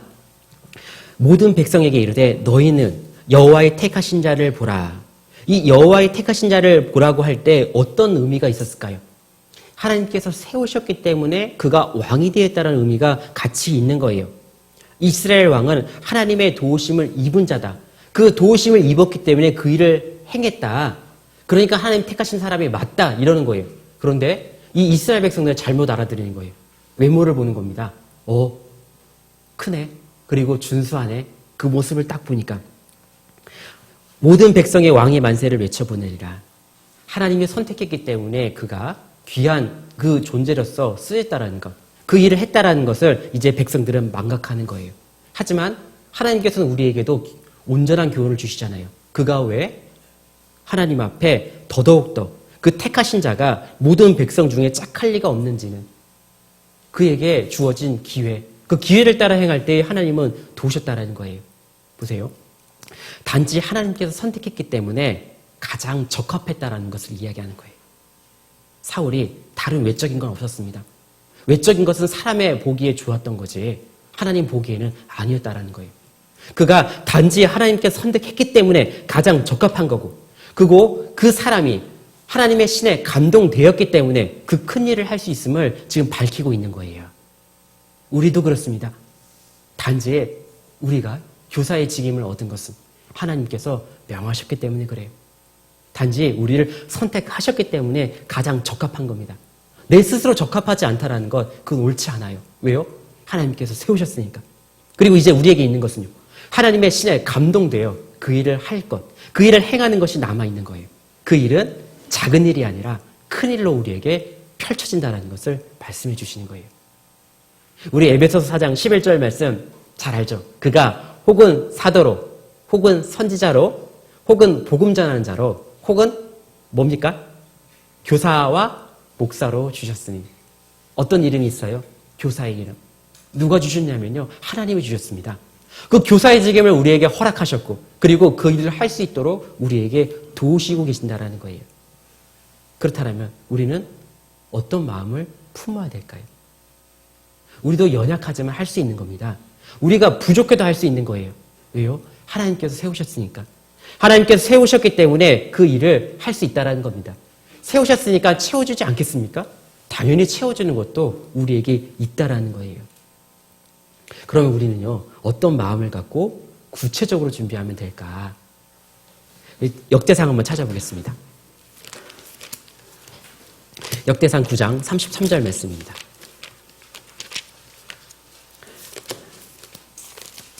역대상 9장 33절.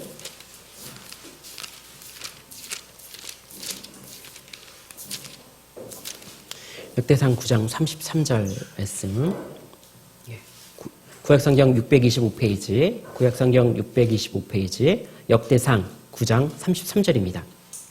같이 한번 읽어보겠습니다. 또 찬송하는 자가 있으니 곧 레위 족장이라. 저희가 골방에 거하여 주야로 자기 직분에 골몰함으로 다른 일은 하지 아니하더라. 예. 이스라엘이 바벨론 포로 70년 만에 돌아온 백성들 가운데 여러 가족 대표자들을 기록하고 있고, 그 기록한 중에서 보면요, 족장으로 청해질 수 있는 사람들에 대해서 이야기하다가 그들의 거처를 이야기하고 있습니다. 또 찬송하는 자가 있으니 곧 레위 족장이라. 레위 족장이 거할 수 있는 위치가 어딘지를 이야기하는 겁니다. 저희가 골방에 거하여 주야로 자기 직분에 골몰함으로 다른 일은 하지 아니하였더라. 그는 성전에 있는 방에 거했다라는 이야기를 하고 있습니다. 성전에 거한다라는 의미는 어떤 의미가 있겠습니까? 영광스럽다. 그리고 가장 귀한 일에 함께하고 있다. 그런 의미가 되는 거예요. 그런 기회가 주어졌을 때, 그런 역할이 주어졌을 때 그가 행했던 일이 있습니다. 그가 자기 직분에 골몰함으로. 골몰이란 것은요, 다른 일을 할 때에 다른 생각하지 않고 그 일 하는 가지만 파묻힌다는 의미를 갖고 있잖아요. 우리도 그런 겁니다. 교사의 직임이 허락됐습니다. 어떤 역할이요? 때로는 부장으로, 때로는 교무로, 때로는 주임으로, 때로는 서무로, 때로는 분반 교사로, 때로는 시청각 교사로. 여러 가지 역할로 주어진 거예요. 그 일에 처음에 우리가 해야 될 것은요, 나에게 주어진 그 일에 골몰해야 되는 거예요. 그 골몰이란 것은요, 나의 역할에 맞게. 나의 역할이란 것은 충분히 신입교사 교육 때도 들었고, 그리고 우리는 계속 교제해 나가면서 자신의 위치를 잡아가고 있잖아요. 거기 가운데 배우지 않습니까? 하지만 그 배움에서 끝나는 게 아닙니다. 누가 했다라고 해서 그 일을 그대로 카피하라는 이야기는 아닌 거예요. 그 일에 골몰해야 되는 겁니다. 어떻게 하면 그 일이 더 주안에서 온전히 일어날까? 보세요. 저희의 역할이 다 온전합니까? 만약 부장이라면, 교무라면, 분반 교사라면, 주임이라면, 서무라면 그 역할 우리가 100% 만족하며 그리고 100% 완벽하게 하고 있습니까? 아니잖아요. 그러니까 어때요? 골몰하는 거예요. 그 일에 골몰하지 않으면 그 일을 찾아낼 수가 없다는 것을 우리에게 알려주시는 거예요. 그거 보면 어떻게 하냐면요, 이미 주어진 역할이라는 것은요, 이미 확정되어 있었다는 거예요. 하지만 지금 우리가 모두 겪어보지 않은 시기를 살아가고 있습니다. 그 가운데 그 겪어보지 않았던 처음의 기회를 갖고 있기 때문에 우리는 방황도 할 수 있는 거예요. 앞도 보이지 않고 무엇을 해야 될지 모르겠지만 실제적으로는요, 해야 할 일이 무엇이라는 것은 이미 알고 있었다는 거예요. 하지만 우리가 그것을 간과했을 뿐인 거예요. 보세요. 우리가 해야 할 일은 과연 방법일까요? 아니에요. 우리가 해야 될 일은 방법이 아닌 목적에서 찾아가야 되는 거예요. 우리는 방법들을 찾으려고 그러잖아요. 목적에서 파생된 것들을 우리는 고민해야 되는데 그 방법들을 찾아가려 하기 때문에 자꾸 우리가 오류를 범하게 되는 거예요. 어떤 것이 좋다. 하지만 그것이 100% 좋지는 않잖아요. 우리 유치부 목표, 생명이 원천이 하나님께 있음을 알게 한다. 여기서부터 출발하는 겁니다.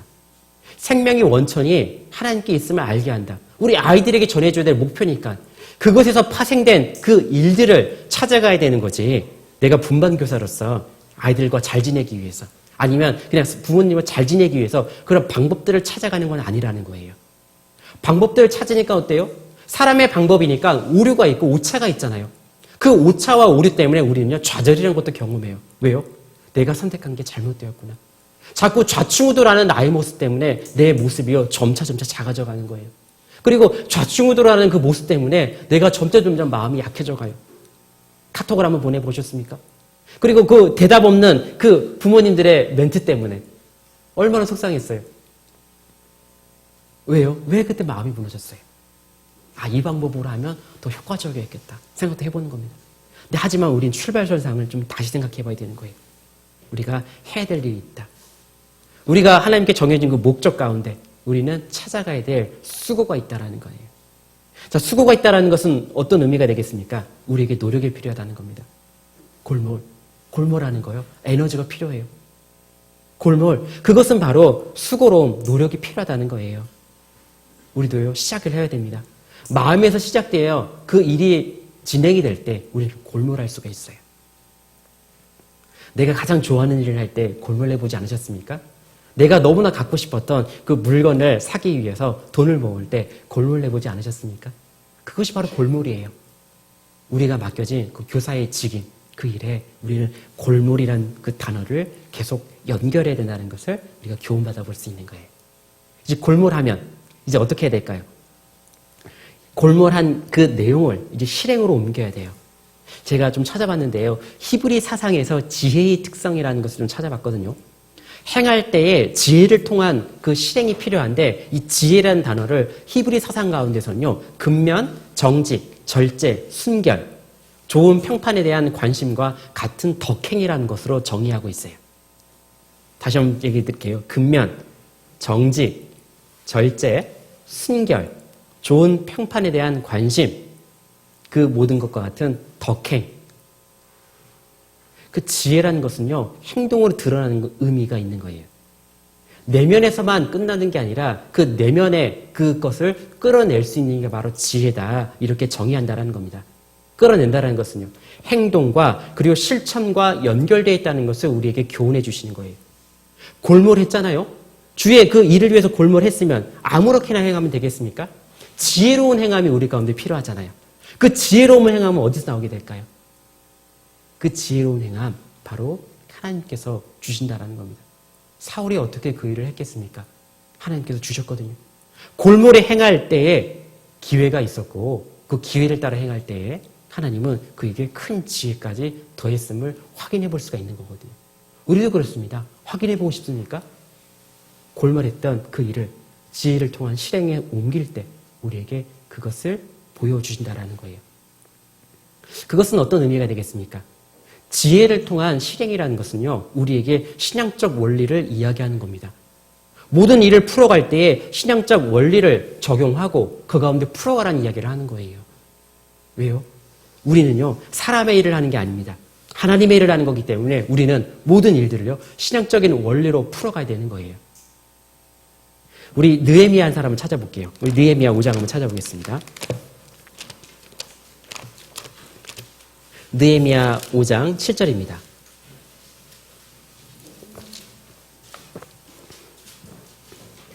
느헤미야 5장 7절.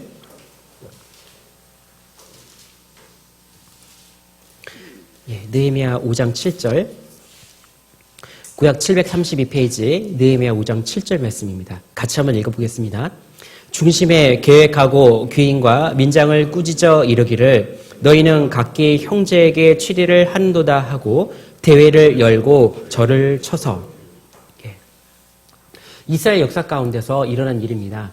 그들이 바벨론 포로에서 돌아왔고 성전을 건축하고 그리고 느헤미야를 통해서 성벽을 건축하고 있는 상황입니다.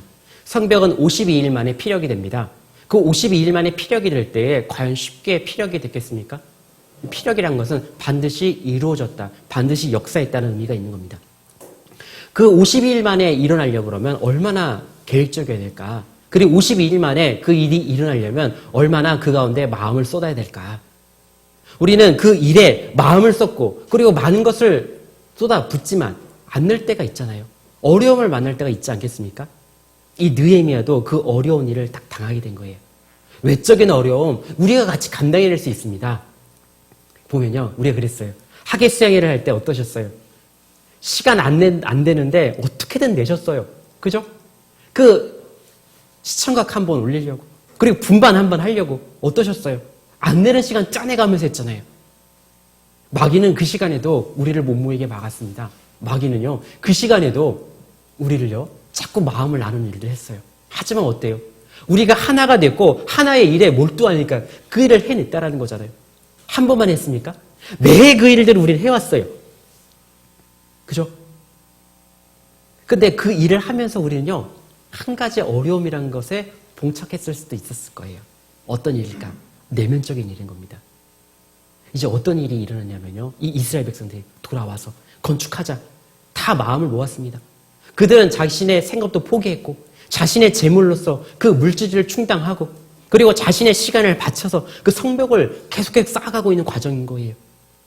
그런데 이 시간이 길어지면 길어질수록 어떤 일이 생겨날까요? 갖고 있었던 돈이 다 갖지 않았어요. 그러다 보니까 가난한 사람은 빨리 돈이 떨어졌겠죠. 그럼 어떻게 될까요? 돈을 꾸게 되는 거예요. 돈을 꾸면요.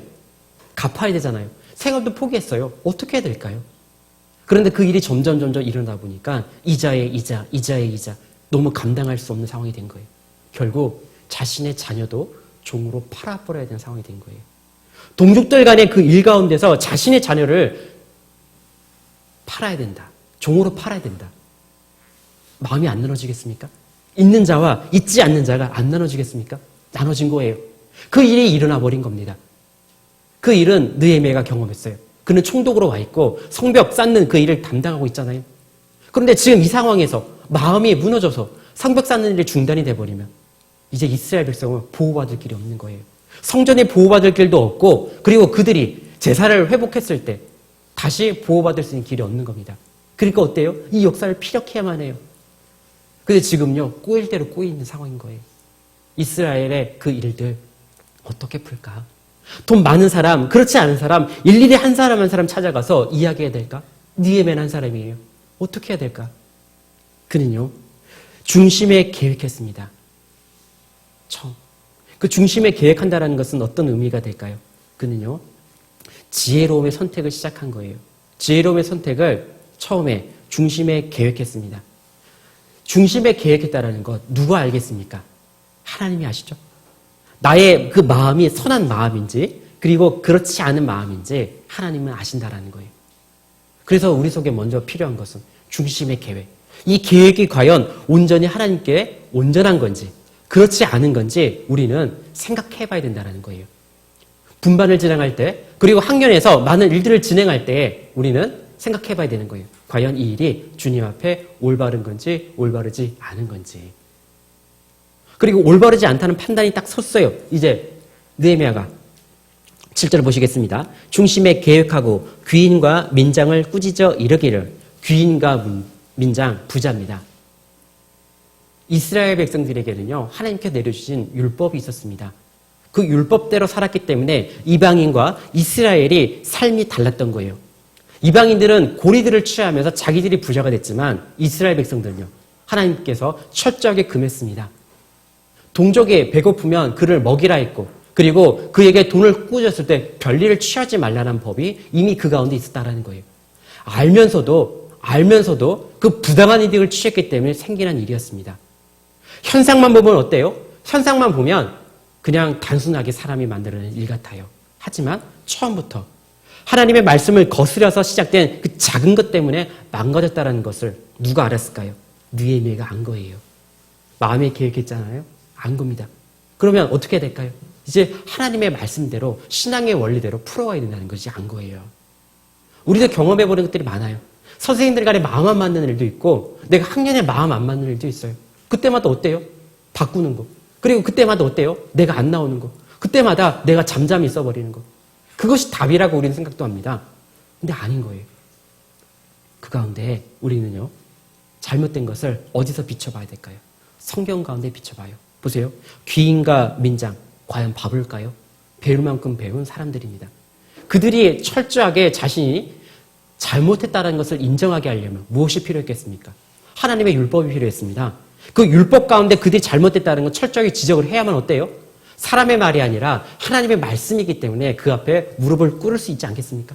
그 일을 누가 계획했냐면 느헤미야가 계획한 거예요. 마음의 중심에 계획하고 그리고 귀인과 민장을 꾸짖었습니다. 자신의 감정을 내세우지 않았고 자신의 사사로운 지혜를 내세우지 않았습니다. 하나님의 그 율법을 그 가운데 들이댔다라는 거예요. 그리고 이르기를 너희는 각기 형제에게 추리를 하는도다 하고, 보세요. 추리하면 안 된다는 그 주님의 율법을 들이대면서 너희 하고 있지 않냐라고 하면 어때요? 입 다물게 되죠. 그리고 나서 대회를 열고 저희를 쳐서 대회를 열었습니다. 모든 백성이 참여하는 그 공개적인 집회가 열린 거예요. 마음의 중심에 계획했죠. 그리고 또 하나, 그 계획한 대로 주님의 율법으로서 찾아갔습니다. 말씀으로 찾아간 거죠. 그리고 더 하나, 더 나아가 이제 이스라엘 백성들을 한 자리에 모았고 그들을 부흥시키는 일을 해나가는 거예요. 처음에 문제 무엇 때문에 생겨났어요? 돈 때문에. 그런데 지금 풀어가는 것은요, 돈으로 해결했습니까? 신앙으로 해결했습니까? 신앙으로 해결했잖아요. 신앙의 어떤 원리요? 하나님께서 말씀해 주신 그 기본적인 원리를 통해서 지금 풀고 있는 거잖아요. 결국 성벽 쌓는 일이 52일 만에 완공이 됩니다. 그럼 보세요. 성벽 쌓는 일도 완공했고 그리고 잘못을 바로잡는 일도 다 했어요. 그 모든 것의 목적이 무엇이었을까요? 그들의 신앙의 세움이잖아요. 그들의 신앙의 세움에 모든 일들을 풀어간 것. 느헤미야는 중심에 계획하고 그리고 주님께서 주시는 마음으로 풀어갔다는 것. 그것을 우리는 확인해 볼 수가 있는 거예요. 그것이 바로 우리에게 있는 신앙의 원리라는 겁니다. 보세요. 많은 문제들을 해결해 나갈 때 그런 겁니다. 그것이 우리 가운데 필요한 거예요. 우리 이제 하나 생각해야 될 게 있습니다. 우리는 유치부를 담당하잖아요. 그러면 유치부라고 하면 우리 아이들에게 그 아이들의 언어로 하나님의 귀한 말씀을 전해주는 교사의 역할이죠. 보세요. 역할로 끝나는 거예요. 무엇을 배우면 안 되는 거예요?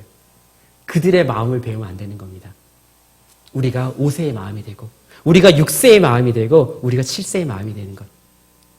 그들에게 하나님의 말씀을 전해줄 때는 필요한 거지만 우리가 신앙을 살아가면서 주의를 해나갈 때는 5세의 마음, 6세의 마음, 7세의 마음 이런 것들이 다 필요 없다는 거예요. 그것이 오히려 더 우리를 막고 있다는 것을 기억해 봐야 되는 거예요. 개인적인 마음. 이 귀인과 민장들도 개인적인 마음 때문에 이 일이 생겨났잖아요. 작은 것. 우리에게도 그런 겁니다. 우리가 가질 수 있는 그 작은 마음이 바로 그러한 거예요. 우리는 신앙인의 마음이 되어야 되는 거예요. 하나님의 마음을 알아가는 신앙인의 마음이 되어야 되고 그 마음으로 우리는요. 그 일을 해야 된다는 것을 말씀해 주시는 거예요. 사람의 사사로운 어린 지혜가 아니라 하나님께서 이끄시는 그 신앙의 원리가 적용되어야 되는 것. 우리에게 필요한 겁니다. 그리고 또 하나 에베소서 한번 찾아보겠습니다. 에베소서 4장 3절입니다.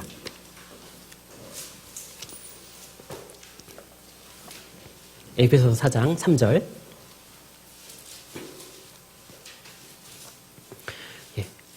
신약 313페이지의 에베소서 4장 3절입니다. 같이 한번 읽어보겠습니다. 평안에 매는 줄로 성령의 하나 되게 하신 것을 힘써 지키라. 네. 하나님은 이미 우리를 하나 되게 하셨습니다. 하나 되게 했다는 것은요. 우리 각자 다른 모습이지만 이미 조화로움이라는 것을 하나님께서 허락하셨고 조화로움은 하나님께서 운영해 나가신다는 의미가 있는 거잖아요. 이런 거예요. 조화로움을 잃지 않는 것이 우리 가운데 필요하다는 겁니다. 주님의 귀한 일을 하다 보면 마음 상할 때가 있죠. 왜 마음 상할 때가 있습니까? 조화가 깨지기 때문에 그렇습니다. 그런데 그 일들이 많이 생겨나면 안 되겠죠? 왜냐하면 주의 일이 더디게 진행되니까. 하지만 그 조화로움이 깨질 때 우리는요. 불편함이라는 것을 맞닥뜨리게 됩니다. 그 불편한 것을 맞닥뜨릴 때 어떤 생각을 합니까? 그때 우리가 잊어버리지 말아야 되는 것. 서로 동역자라는 것을 잊어버리면 안 됩니다. 그것을 잊어버리면 우리는 곤란하게 되는 거예요. 우리는 경쟁자가 아닙니다. 경쟁자가 아니고 우리는 하나의 목적을 위해 함께 가는 사람인 거예요. 내가 갖고 있는 분반의 것들, 그리고 내가 갖고 있는 그 많은 것들 나눌 수 있어야 되고, 그리고 나눈다라는 것은 받는 사람의 입장도 같아야 되겠죠? 그것이 필요한 거예요. 한 그 부모의 글이 있습니다. 미국에 사는 한 부모의 글인데 미국 초등학교 5학년이 다니는 유태인 학교에 대해서 이야기한 게 있었어요. 초등학교 5학년까지 그 학교는요, 대부분의 시간을 어떤 시간으로 할애하고 있냐면 체육 시간으로 할애한답니다.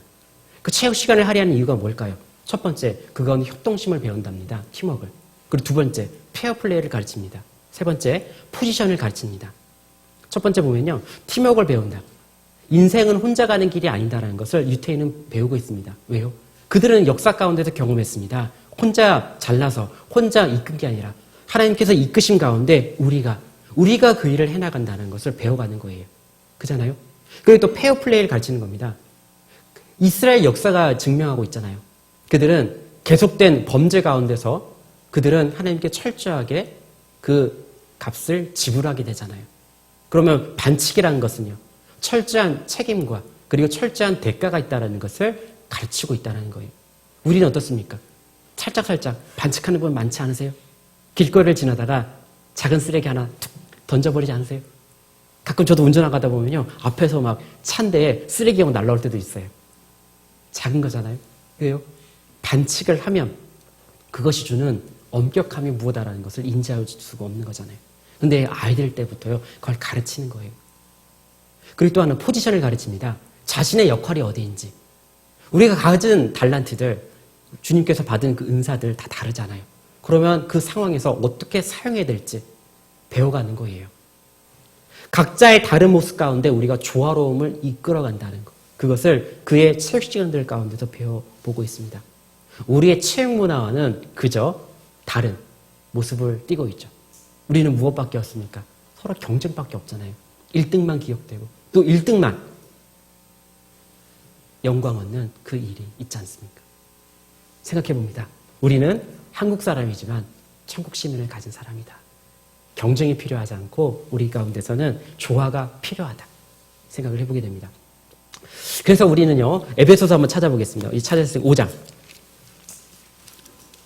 8절입니다. 5장 8절에 너희가 전에는 어둠이더니 이제는 주 안에서 빛이라 빛의 자녀들처럼 행하라. 우리에게 주어진 또 하나의 목적, 또 하나의 행할 일, 빛의 자녀들처럼 행하라. 모두 어두움이었다가 이젠 빛이 다 되었잖아요. 근데 이제는 빛의 자녀들처럼 행하라 말씀해 놓으셨어요. 신앙의 점검이 필요하다는 겁니다. 제차. 운전하시는 분들 계시죠? 가까운 근거리를 갈 때 자동차 계기판에 무엇을 확인합니까? 확인 안 해요. 그냥 타요. 그죠? 가다가 기름 떨어지면 너무 되니까. 장거리를 갈 때 뭐 확인해요? 공기압도 확인하고 계기판에 다른 빨간불 들어온 게 없는지 확인하지 않습니까? 그거 보면 어때요? 근거리보다 장거리를 가려고 그러면 긴 시간, 그리고 근거리보다 장거리가 의미하는 것은 또 중요한 것, 길고 또 중요한 것을 할 때에는 우리는요, 봐야 될 항목들이 더 많아지는 거예요. 왜 신앙 점검이 필요하겠습니까? 교사로서 그 일을 해나가는 것이 과연 작은 일이겠습니까? 교사로서 그 일을 해나가는 것, 바로 경한 일이겠습니까? 아니라는 거예요. 더 중요하니까 더더욱더 우리가 귀에 못이 박히도록 들을 수 있다는 거예요. 나의 신앙 점검. 제가 좀 찾아봤어요. 아까는 근거리를 갈 때 확인해봐야 연료나 확인할 거예요. 근데 전투기 조종사들이 있는데 거기 정비하는 사람들이 있습니다. 그 정비하는 사람들이 몇 가지 항목을 하냐면요. 당일날 그 비행기가 출격할 때는요. 113가지를 확인한답니다. 한 번 뜰 때. 그리고 만약 그 일정이 다음 날로 넘어가면 몇 가지가 되는지 아세요? 217가지가 된대요. 또 의문 가지시는 분 계신 거예요. 이거 어디 나온 거냐고. 제가 찾아봤어요. 공군 뉴스레터 16호에 실린 정비사 25시 글에 확인해 봤습니다. 정비사가 직접 이야기한 거예요. 113가지, 217가지. 많죠? 전투기는요. 우리나라를 지키잖아요. 우리나라의 방위력에 큰 공을 세우는 그 역할. 그 비행기가 뜨려고 하니까 113가지, 그리고 하루가 딜레이가 되면 217가지가 되는 거예요. 우리는 무엇을 위해 살아갑니까?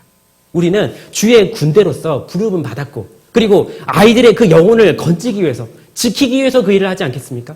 그러니까 점검해야 될 게 너무나 많은 거예요. 우리 신앙이 그렇습니다. 신앙이 짧습니까? 길잖아요. 그리고 신앙이 중요하지 않습니까? 중요하잖아요. 그러니까요, 중요하기 때문에 그것을 더욱더 점검해야 될 필요가 우리가 있다라는 거예요. 우리는 여러 환경 가운데 있습니다.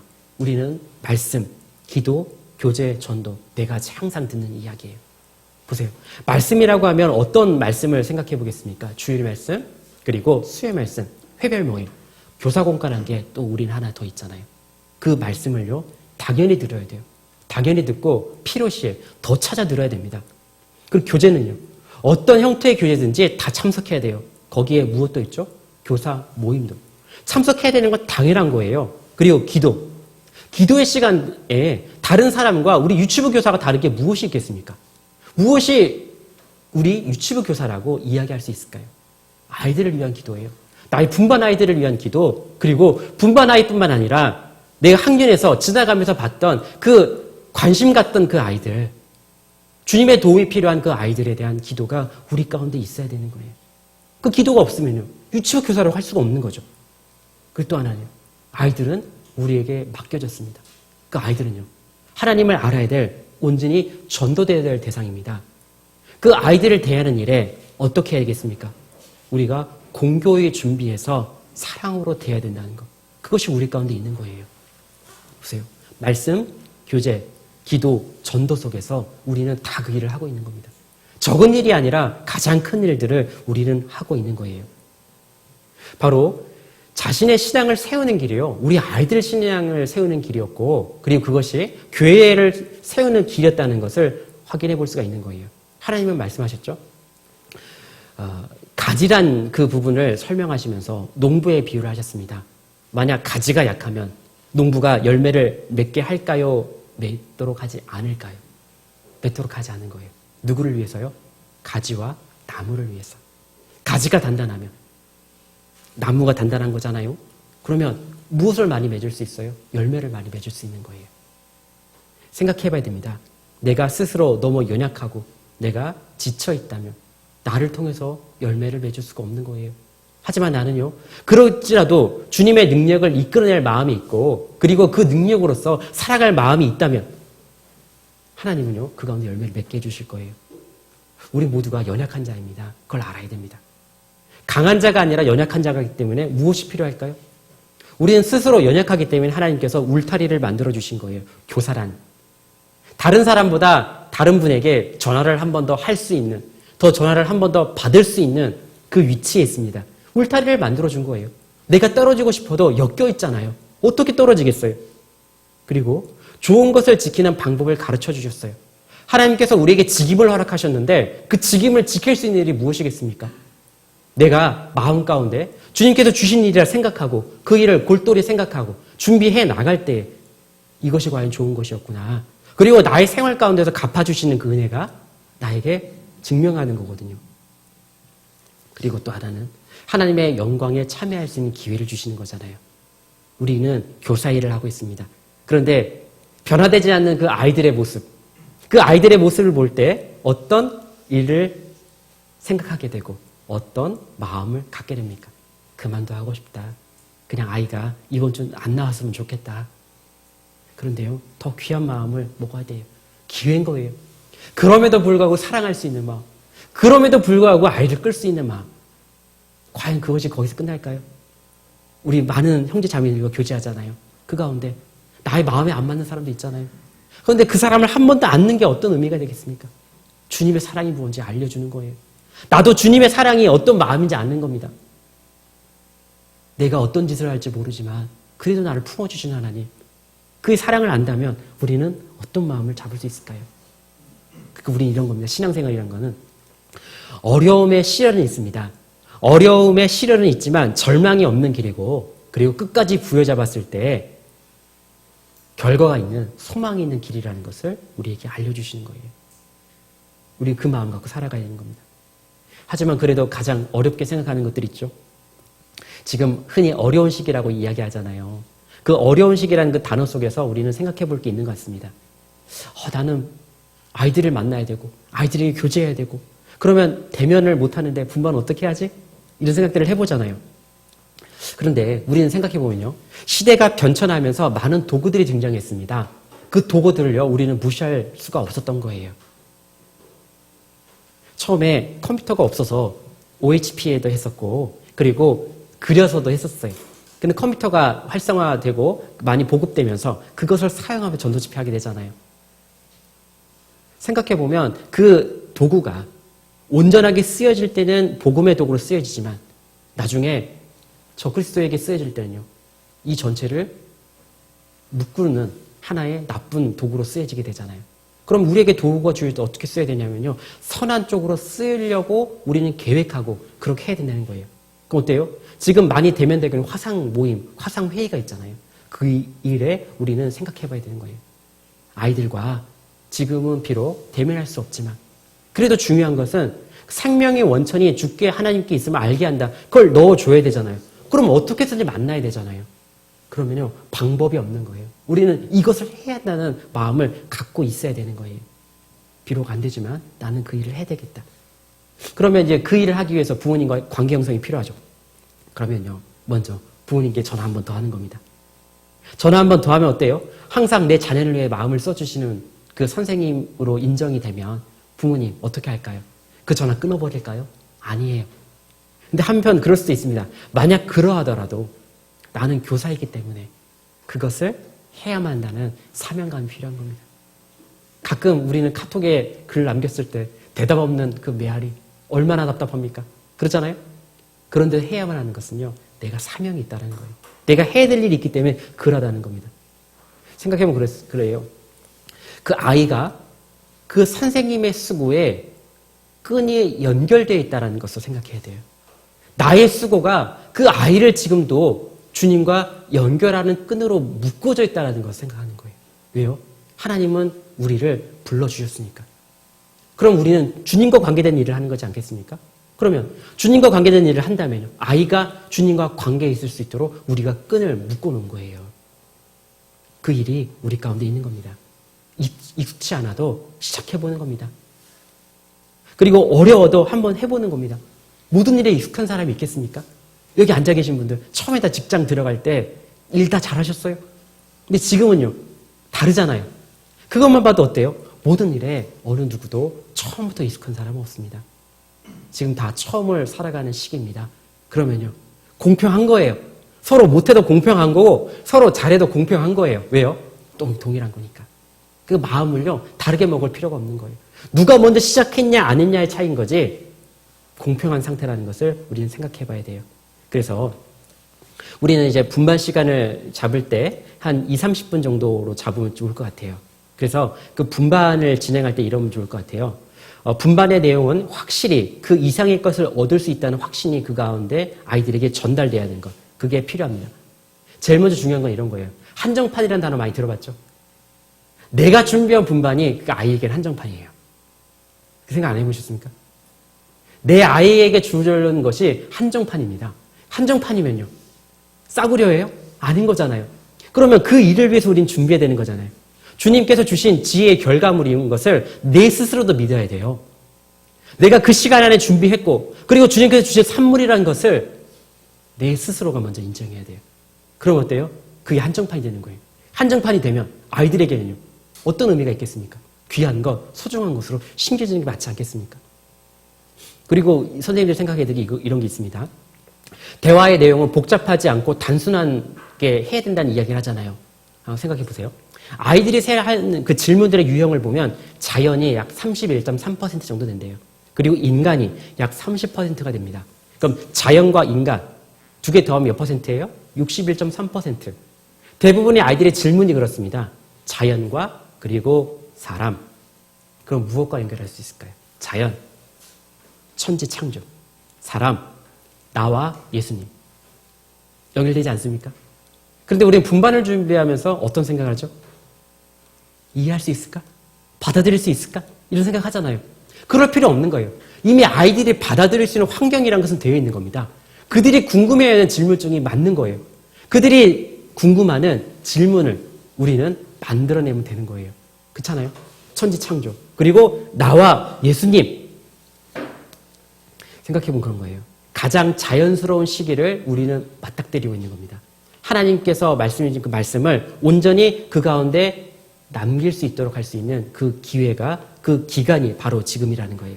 그러니까 어때요? 우리 교사가요, 확신을 가져야 돼요. 지금 현재 천지 창조의 이야기, 그리고 나와 사람과 예수님에 대한 이야기를 아이들이 받아들일 수 있다라는 내 속에 확신이 있어야 그 일을 준비할 수 있는 거예요. 그렇죠? 확신이 있으면요. 확신한 증인의 말은 뭐가 있어요? 힘이 있잖아요. 그것이 우리에게 필요한 거예요. 그리고 더 하나는요, 올바른 교훈의 정리가 필요합니다. 사물에 대한 인식의 정립이 그 아이들의 그 특성에 맞게 하나하나 만들어져 가고 있는 상태예요. 우리가 생각해보면요, 처음 먹었던 음식의 맛을 생각해 볼 수 있습니다. 내가 가장 맛있게 먹었던 음식이 뭐예요? 그럼 생각해 볼게요. 피자 하면 내가 처음 먹었던, 가장 맛있었던 그 모습을 상상하게 되죠. 치킨. 어떤 게 제일 맛있었어요? 딱 그게 정립이 되잖아요. 아이들도 그런 겁니다. 처음에 그 정립이 된 것 잘 안 바뀌어요. 처음에 우리는 맛을 보면서 어때요? 두 번째 맛을 볼 땐, 아, 원래 이 맛이 아닌데, 내가 먹었던 그의 본연의 맛은 그것이 아닌데, 이런 이야기를 하잖아요. 아이들이 그런 겁니다. 처음부터 올바른 교훈이 그 가운데 심겨져야 되는 거예요. 그래 어때요? 후에도요, 그 아이들의 마음을 바꾸는 것이요, 쉽지가 않아요. 그렇기 때문에 더더욱더 우리는요, 그것에 올바른 교훈을 그 가운데 심겨져야 되는 거예요. 그리고 이제 선생님들은요, 공과 말씀의 핵심을 어떻게 연결할 것인가, 이걸 고민해 봐야 돼요. 아이들은 스펀지입니다. 내가 던지는 그 모든 얘기 다 듣고 있어요. 그러니까 어떻게 되냐면요. 개인적으로는 알고 있어요. 아이들이 스펀지인 거. 하지만 우리 선생님들은요. 스스로 상황이 두려움이 있습니다. 스스로 두렵지 않으세요? 내가 한 말 기억하고 그리고 비록 시간이 없어서 준비 못한 것 때문에 그 아이가 잘못 받아들이지 않을까. 이것에서 우리는 좀 더 헤어나올 필요가 있는 거예요. 최근에 우리 공과를 냈던 나사로 요한복음 11장에 보면 기록이 있죠. 요한복음 전체에 보면 7가지 선택적인 그 사건이 있고 그리고 그 가운데 마지막 죽은 지 나흘 된 나사로를 살린 예수님이잖아요. 그 나사로를 살리셨어요. 근데 무엇이 살리셨습니까? 요한복음 11장 43절에 이 말씀을 하시고 큰 소리로 나사로야 나오라 하시니 말씀으로 살렸잖아요. 말씀으로 살린 나사로입니다. 그러면 거기서 이야기로 끝날까요?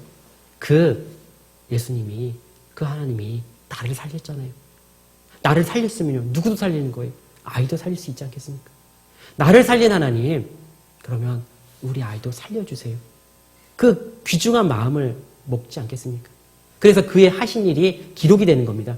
그의 하신 일을 통해서 확신할 수 있었고 그리고 확신을 통해서 예수님이 누구인지를 정확하게 내 속에 기입이 된다면 내 속에 기록이 된다면 내가 아이들에게 전할 수 있는 것은 더더욱더 귀한 그 핵심을 전달할 수 있는 거예요. 내 속에 새겨져야 되는 겁니다. 그리고 이제 아이들이 이제 가정학습을 하게 되고 이제 이러잖아요. 그러면 이제 이런 부분도 좀 했으면 좋겠어요. 헌금도 한번 시도해보면 좋겠다. 헌금. 부모님과 교제해서 집에 조그마한 함을 만들어서 매주 아이가 주님께 드리는 연습을 할 수 있는 그 환경도 권유해보면 좋겠다. 그리고 암송도 한번 시도해봤으면 좋겠다. 영상이란 게 있지만 선생님이 저도 이제 공과 준비하다 보면 암송이 다른 것도 들어갈 때가 있어요. 왜냐하면 더 중요한 말씀도 있으니까. 그러면서 선생님이 한번 준비 한번 해보세요. 그 말씀을 어떻게 기입하면 좋을지. 그리고 찬송 율동도 그 의미가 무엇인지 한번 전달해보고 싶다. 그런 마음들.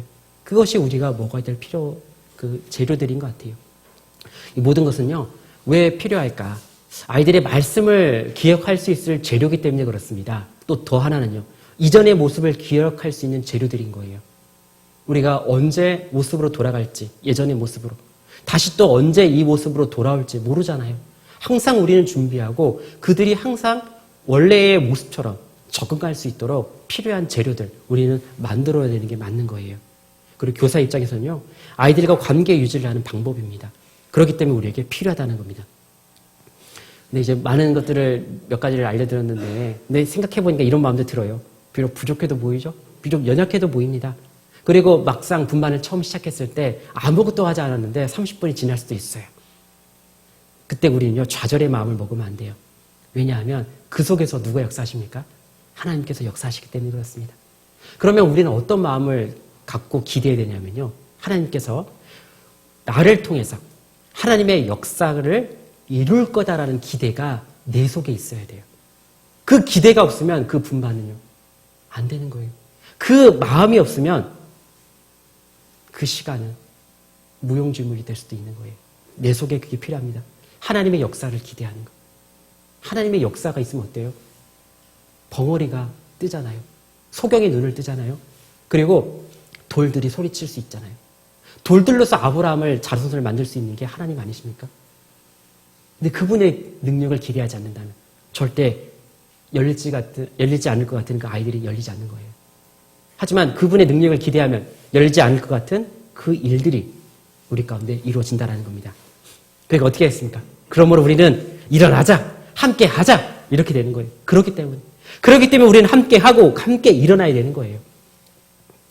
그래서 또 하나 보면요, 이제 이 마음을 먹으니까 한번 해봅시다, 한번 뭐 해봅시다, 이렇게 쓸 거예요. 그런데 또 안에 딱 맞닥뜨려지는 게요, 우리의 형제자매들의 모습을 보면 다 다른 것 때문에 또 좌절하기도 돼요. 근데 그 신앙 서적도 있지만 우리 서신서를 읽어보게 되면 성경의 그 많은 도역자의 기록들을 살펴보면 이렇습니다. 그들은 처해진 상황과 직분이 달랐다라는 것을 인정하고 있어요. 그래서 서로 소개해주고 싶은 내용, 그리고 서로 알려주고 싶은 내용들이 서로 달랐습니다.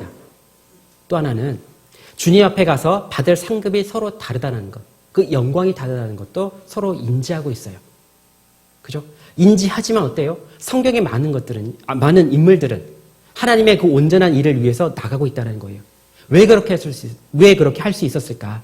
그들은 주님께 받은 사랑이 같았습니다. 그리고 주님께 받은 사명과 표대가 같았습니다. 또 하나는 주님 나라 가서 함께 영광을 누리게 될 소망도 같았기 때문에 그런 겁니다. 모습은 다르지만 우리가 함께 할 수 있는 이유가 그거예요. 받은 사랑이 같고, 받은 사명과 표대가 같고, 그리고 영원한 영광을 함께 누린다는 것. 그것이 같았기 때문에 지금도 우리를 이끌고 있는 거고, 내가 그 일에 동참할 수 있는 거고, 그리고 그 속에서 하나님의 역사를 기대해 볼 수 있는 거예요. 혹시 그런 거예요. 나의 냉랭한 마음이 들 때 있어요. 하지만 그 냉랭한 마음이 주위에 많은 동함, 그 많은 동함으로 인해서 움직일 때가 있었어요. 하지만 이때 두 가지가 나타납니다. 하나는 내 속에 결단하고 그 동함에 함께 할 때 나는 움직이지만 내 속에 결단이 없으면 동함은 무엇으로 끝나버리죠? 동함으로 끝나버려요. 내 속에 결단이 있어야 돼요. 사울, 기회를 따라 행하라. 그 속에 결단이 필요할 때 그는 결단을 했습니다. 어떤 결단을요? 선한 쪽으로. 선한 쪽으로의 그 결단이 작은 시작이며 생명의 힘이 나타나는 시작이지 않겠습니까? 그 일이 일어납니다. 그러니까 어때요? 그러므로 우리는 주와 함께 해야 되는 거고, 그러므로 우리는 주의 선하신 결과를 기다려야 되는 거예요. 왜냐하면 우리 앞에는요, 선하신 목적과 결과가 기다리고 있기 때문에 그렇습니다. 아이들을 보면 그럴 수도 있어요. 혹 내가 보고 있는 열매에 아무 싹이 나지 않을 수도 있고, 그리고 싹이 난 경우도 있고, 그리고 열매가 익지 않아서 푸르를 수도 있어요. 열매가 익었는데 아직 너무나 작은 모습을 띠고 있을 수도 있습니다. 하지만 하나님은 그 열매를 어떻게 만들어 주실까요? 그 열매를 귀한 열매로 만들어 주실 거예요. 왜요? 하나님은 그것을 이끌어낼 만한 능력이 있으니까. 그 열매를 볼 기쁨을 생각하며 감사하며 아이들에게 항상 귀한 마음을 가지시는 그런 시간이 됐으면 좋겠습니다. 기도하고 마무리하도록 하겠습니다. 은혜와 사랑이 많으신 하나님 감사합니다. 오늘도 귀한 시간 허락해 주셔서 한자리에 모일 수 있도록 도와주셨고, 저희 선생님 한 사람 한 사람의 마음을 깨울 수 있도록 이끌어 주셨습니다. 더욱더 주님께서 주신 그 교사의 직임을 생각하고, 또 그 속에서 주님께서 부어주시는 능력과 또 지혜로서 모든 것 감당할 수 있도록 이끄시기를 간절히 소망합니다. 우리 속에 작은 결단을 통해서 주의 일을 감당할 수 있도록 인도하시고, 또 그 속에서 저희의 삶 가운데 일일이 개입해 주시는 그 은혜, 그리고 해결해 주신 그 은혜로서 더욱더 감사하며 이 세상 살아가기를 간절히 소망합니다. 주님 오실 그날까지 주님께서 새겨주신, 그 마음에 넣어주신 그 사명을 끝까지 잃지 않도록 도와주시기를 간절히 소망합니다. 우리를 사랑하시는 예수님 이름으로 기도드렸습니다. 아멘.